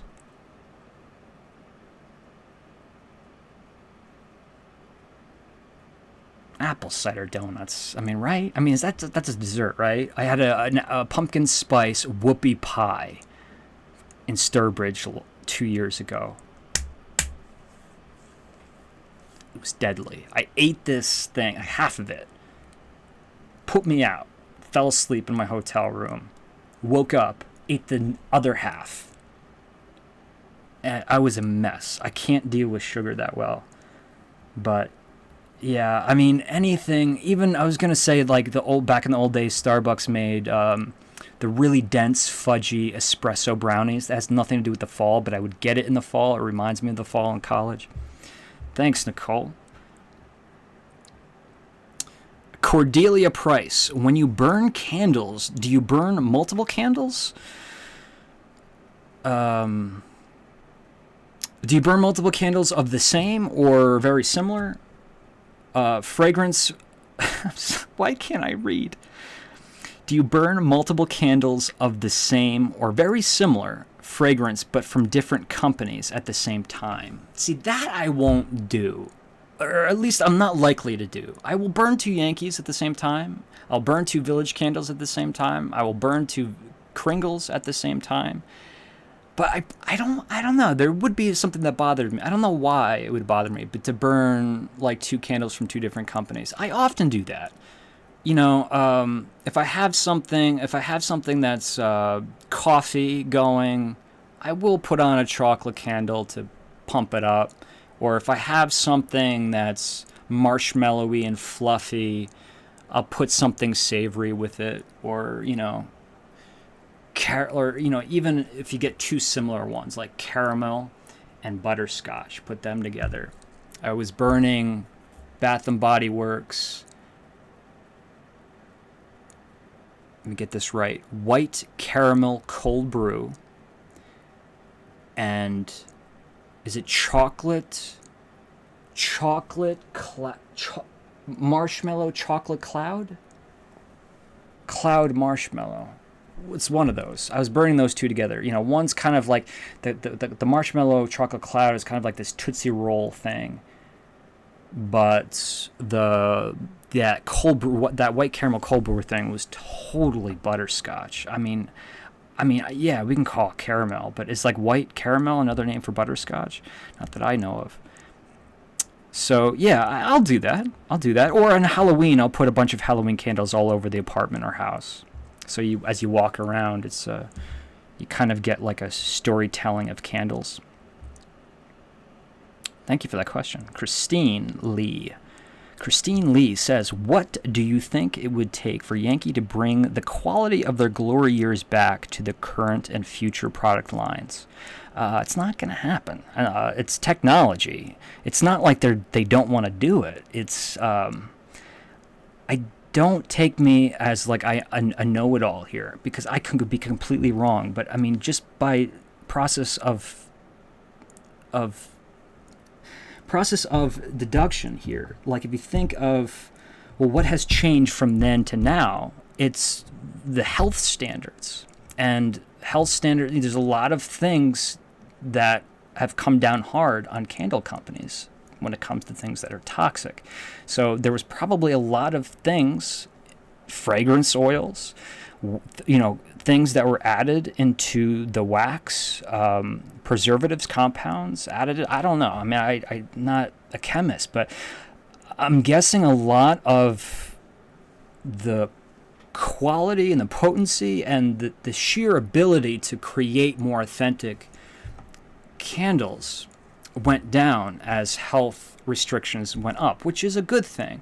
But that means I feel like somebody has got to be out there doing extensive research for the candle industry, because people are doing it for the perfume and cologne industry. I know there's a lot more money in that, but my dream is that candles will be taken very seriously one day, very, very seriously. That is just a dream, and it was, I hope that if I ever have a niece or a nephew, that, especially a nephew, like that it won't be embarrassing for him to go in and buy a candle. Because I feel like for me, candles were always marketed to women.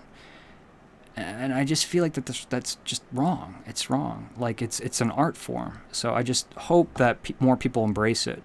And I know there's a lot of guys out there listening, but you guys are like me. I mean, you understand already the art form and how good candles make you feel and the nostalgia behind it, and you appreciate it. But there's a lot of, I would say, of an older generation. I think the millennials they're a little bit more quick to understand, like, oh, this is kind of cool, the mixology, they get it. They're a little bit more hip in that way. But I think that there's a lot of men in the world who just don't embrace scented candles because they think it's somehow feminine. And that, I can't think of any other way why that would be true other than how they were marketed. Did I answer the question? So to get back on track, more research.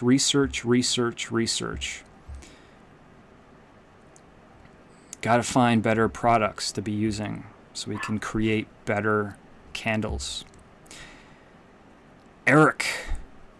Wow, I haven't heard a question from Eric in a long time. This gets me excited. Give me a minute here. Eric asks, when will we be able to get my spiritual animal and other TCE design face masks? Well, Eric, I have news for you, brother. You can get one today. Thank you for allowing me to plug something real quick. Yeah, a lot of us are out trying to find, like, I don't know what you were using for a face mask. I have a lot of medical masks laying around.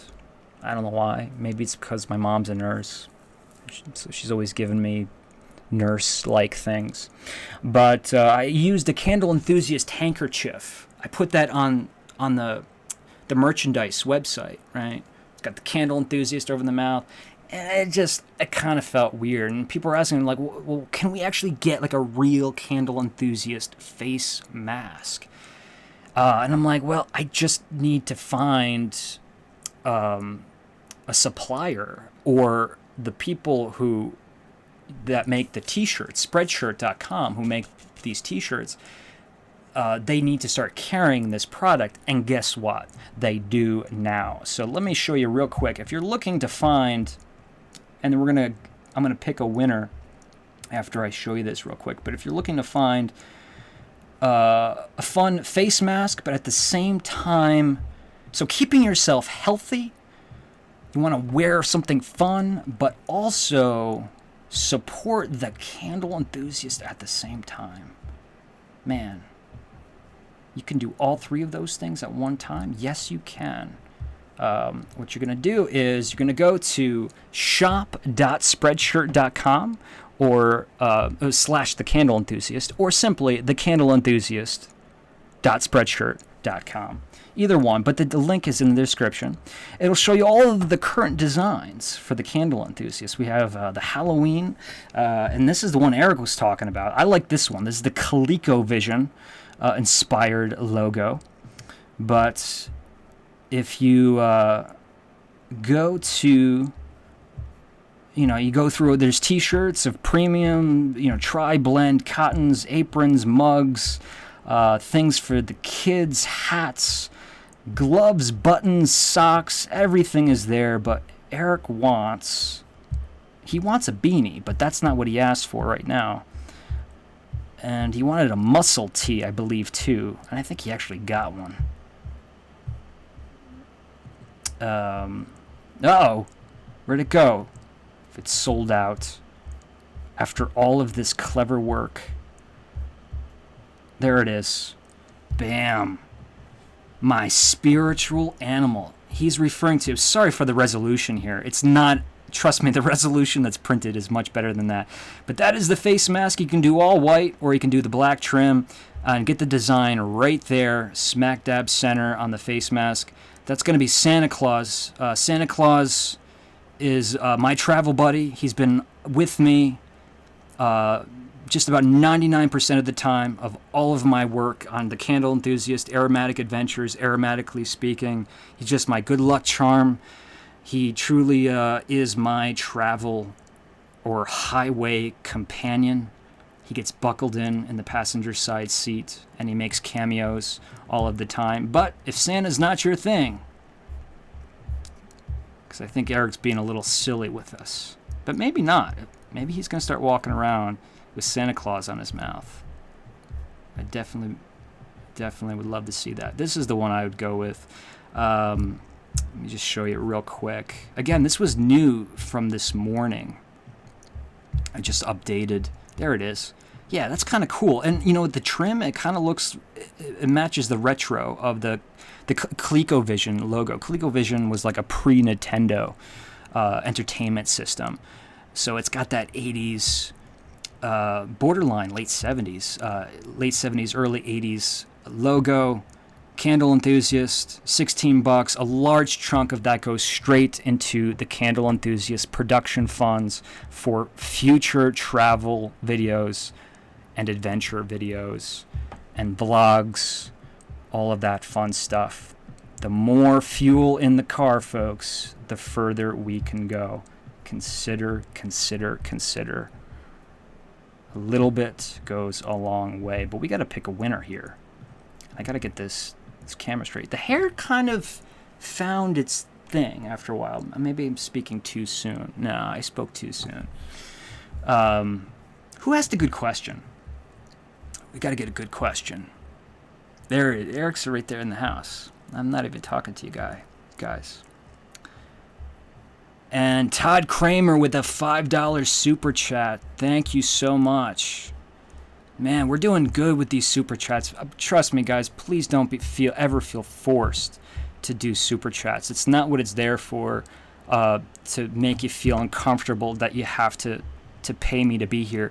You're not paying me to be here. You're investing in future videos. So let's pick a winner. I've talked long enough. What was a good question? Oh, they're all good questions.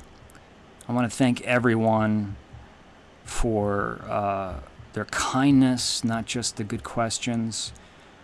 You know what? If Yankee Candle invited you to be a candle expert, Maggie said that as if like that's actually a possibility. So that's very flattering. Would you be interested? And she asked me if I would be interested. Like, that must put into her mind, like, I may turn it down. Which I probably would, but I don't think a lot of people would assume that I would turn it down. What suggestions would you give to the company on the first day? Well, apparently, I very flattered by this question. And to be quite frank, I want to pick someone that I haven't corresponded with. So, Maggie, Catherine, are you in the house? If you're not, I will. Hopefully, you're in a group. I'll hunt you down. But if you are in the chat room, I need you to. Oh, she's great. She's here. So, what I need you to do for me, Maggie, congratulations. I want you to pick one of these. We have the sugared pumpkin swirl, or I can't remember these names, or the persimmon brown sugar. So fruity autumn, or pumpkin spice autumn, and like decadent cream autumn. Which one do you want? Think about it for a little bit. You don't have to answer right away. I don't want to stress you out. But I'm so sorry about the lagging and the 4-hour live stream. But congratulations if you've made it all the way through. She goes, I am Maggie. So Maggie, what you got to do is you got to let me know what the candle, but also she's picking the persimmon brown sugar. I was hoping you'd pick that because that's the one I would go with. It's really kind of special. Some interesting fruit notes in there, and I think you'll enjoy it. And you can burn it now. I think this is appropriate now, or you could save it for autumn. So, Maggie, I want you to do this. If you could, not right now, at your convenience, email me at let me start over. Email me at candleenthusiast@yahoo.com.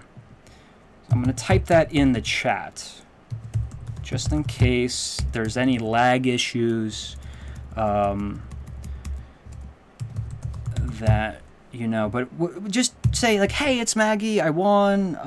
This way we can kind of correspond, and I can find a safe way to get you the candle. Whether you have a P.O. box or residential address. I don't want you giving your address out now, but congratulations, Maggie.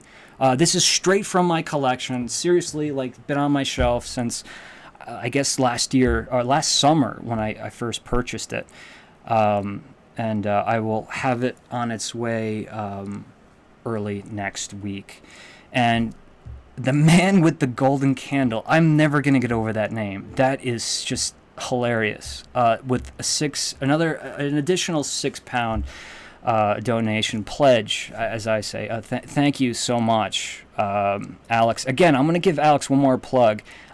If you do decide to go to the Candle Enthusiast Facebook group, look for Alex's videos. He's posting. He's only posted a few, but he's only been doing this for a couple days. But I'm going to convince this guy to start getting like his own YouTube channel and start doing his own thing. Because if there's one thing that YouTube needs is candle content that's original. And Alex is certainly original and quite entertaining. So thank you, Alex. And I just want to plug you. And a good way to see Alex, at least right now, is to get over to the Candle Enthusiast Facebook group. I always like to leave off the Sundays with little words of wisdom, something that's positive, something that, maybe give you something to think about, even though I've made you sit here for 4 hours. I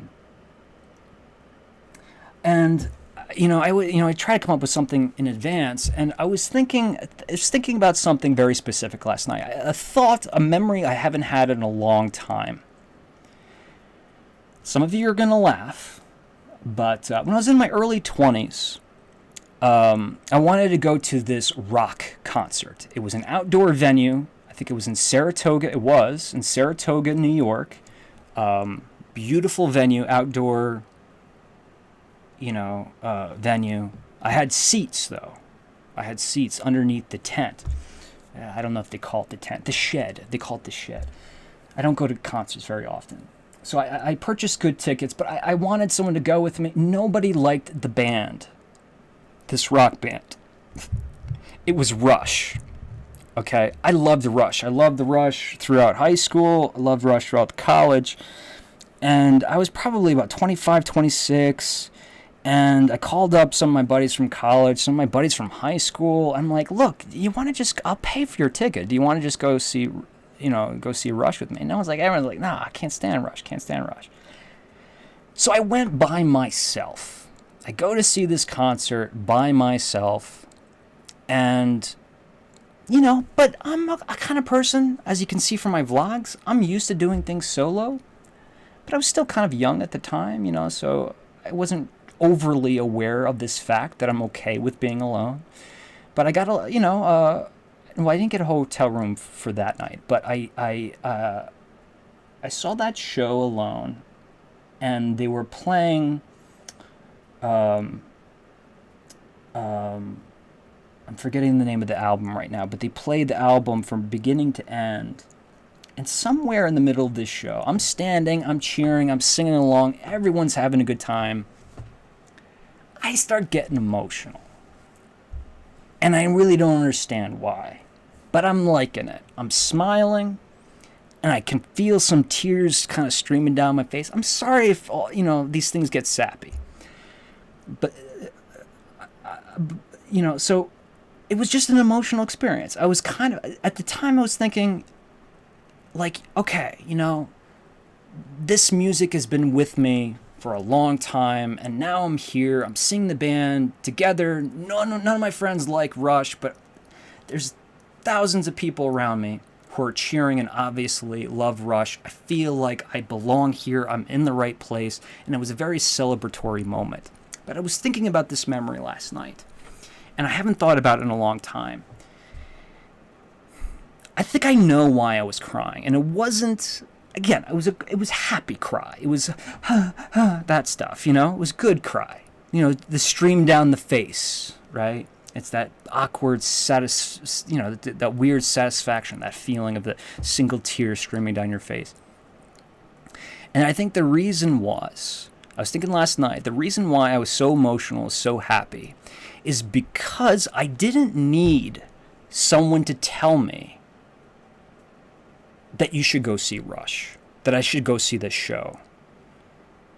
I didn't allow other people to say, oh, I can't stand Rush. Don't go to Rush. Rush is not a good band. Don't go to Rush.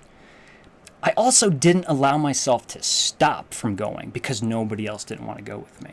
The point I'm trying to make is, I think I was truly happy that night because I always loved that music despite all my friends. And I felt like I was doing something for me. I felt like I'm celebrating in this moment. But it's me, because this music means a lot to me, and it's special. And it's a very solo experience. This is not a holiday celebration with the family. This is not a friend get-together. This is something I'm celebrating with just me. I think what was happening during that time was I was happy that I was kind of that weird kid that liked a rock band in a generation of people my age typically didn't. I was just happy with who I was. And that's not me trying to like tap myself on the back. I just think that that was important for me to kind of think about that last night and remember it. And so all of that to say, I think I want to leave you guys off with that. This idea, you stripped away from all of your friends, all of your family, all of your possessions. Everything is gone. Just you in a room, empty, nothing to do. In that room, just you. Are you good company to yourself?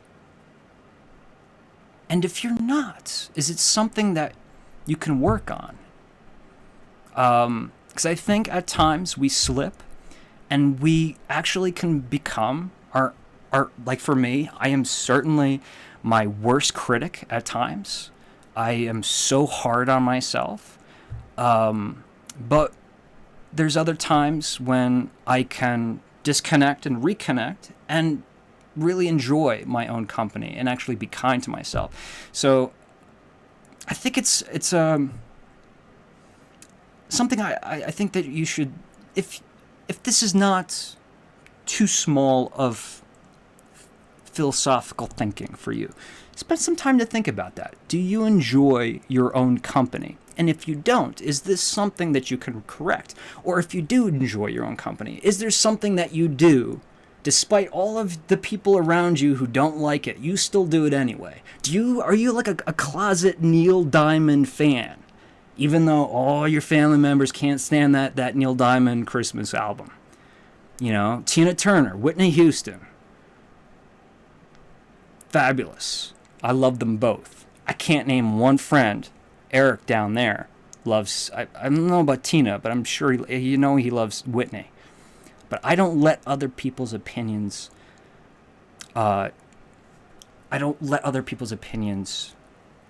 sculpt how I feel and what I willingly choose to love and be enthusiastic about. Candles. Again, always comes back to candles.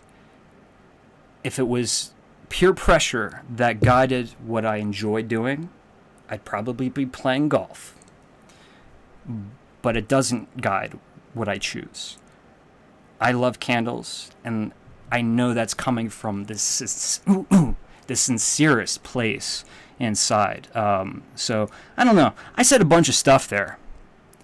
If someone can edit all of that together into something kind of sounds cool and inspirational and motivational, put some good gospel music over it, post it online, turn it into some Norman Vincent Peale speech, go ahead, because I certainly didn't say anything of wisdom there. But maybe that'll give you something to think about. If it doesn't, at least gave me something to think about last night. I want to thank all of you from the absolute bottom of my heart. Seriously, I say it all of the time, for not only just spending the time with me, not for only just subscribing and showing your support, whether it's financial or just being a friend, just being there, throwing out a comment, giving a thumbs up, whatever you do, all of the kindness is recognized, and I want to remind you of that. So thank you so much. But that word kindness is the biggest and the most important thing. I just feel like sometimes the amount of kindness that I receive from you folks is just, I feel like sometimes I'm like, how do I deserve this so much kindness from these people? Like, aren't people don't people have more haters on YouTube? And why are so many people so kind and generous? So I really want you to tell you that I recognize this and I appreciate this, and I'm incredibly grateful, and I want to thank you for your kindness, your continual kindness, and your faith in me that as going through this candle enthusiast journey, I am going to turn this into something bigger and better than it already is. And I'm just the prospect of having you guys one day say, that guy actually did do what he said. That's what keeps me driving every day. So I need you guys to keep me pushing, and I need you guys to get the candle enthusiast to a place where I can truly feel like I'm doing something special and contributing something good into this world. And I have the ideas, I have the vision.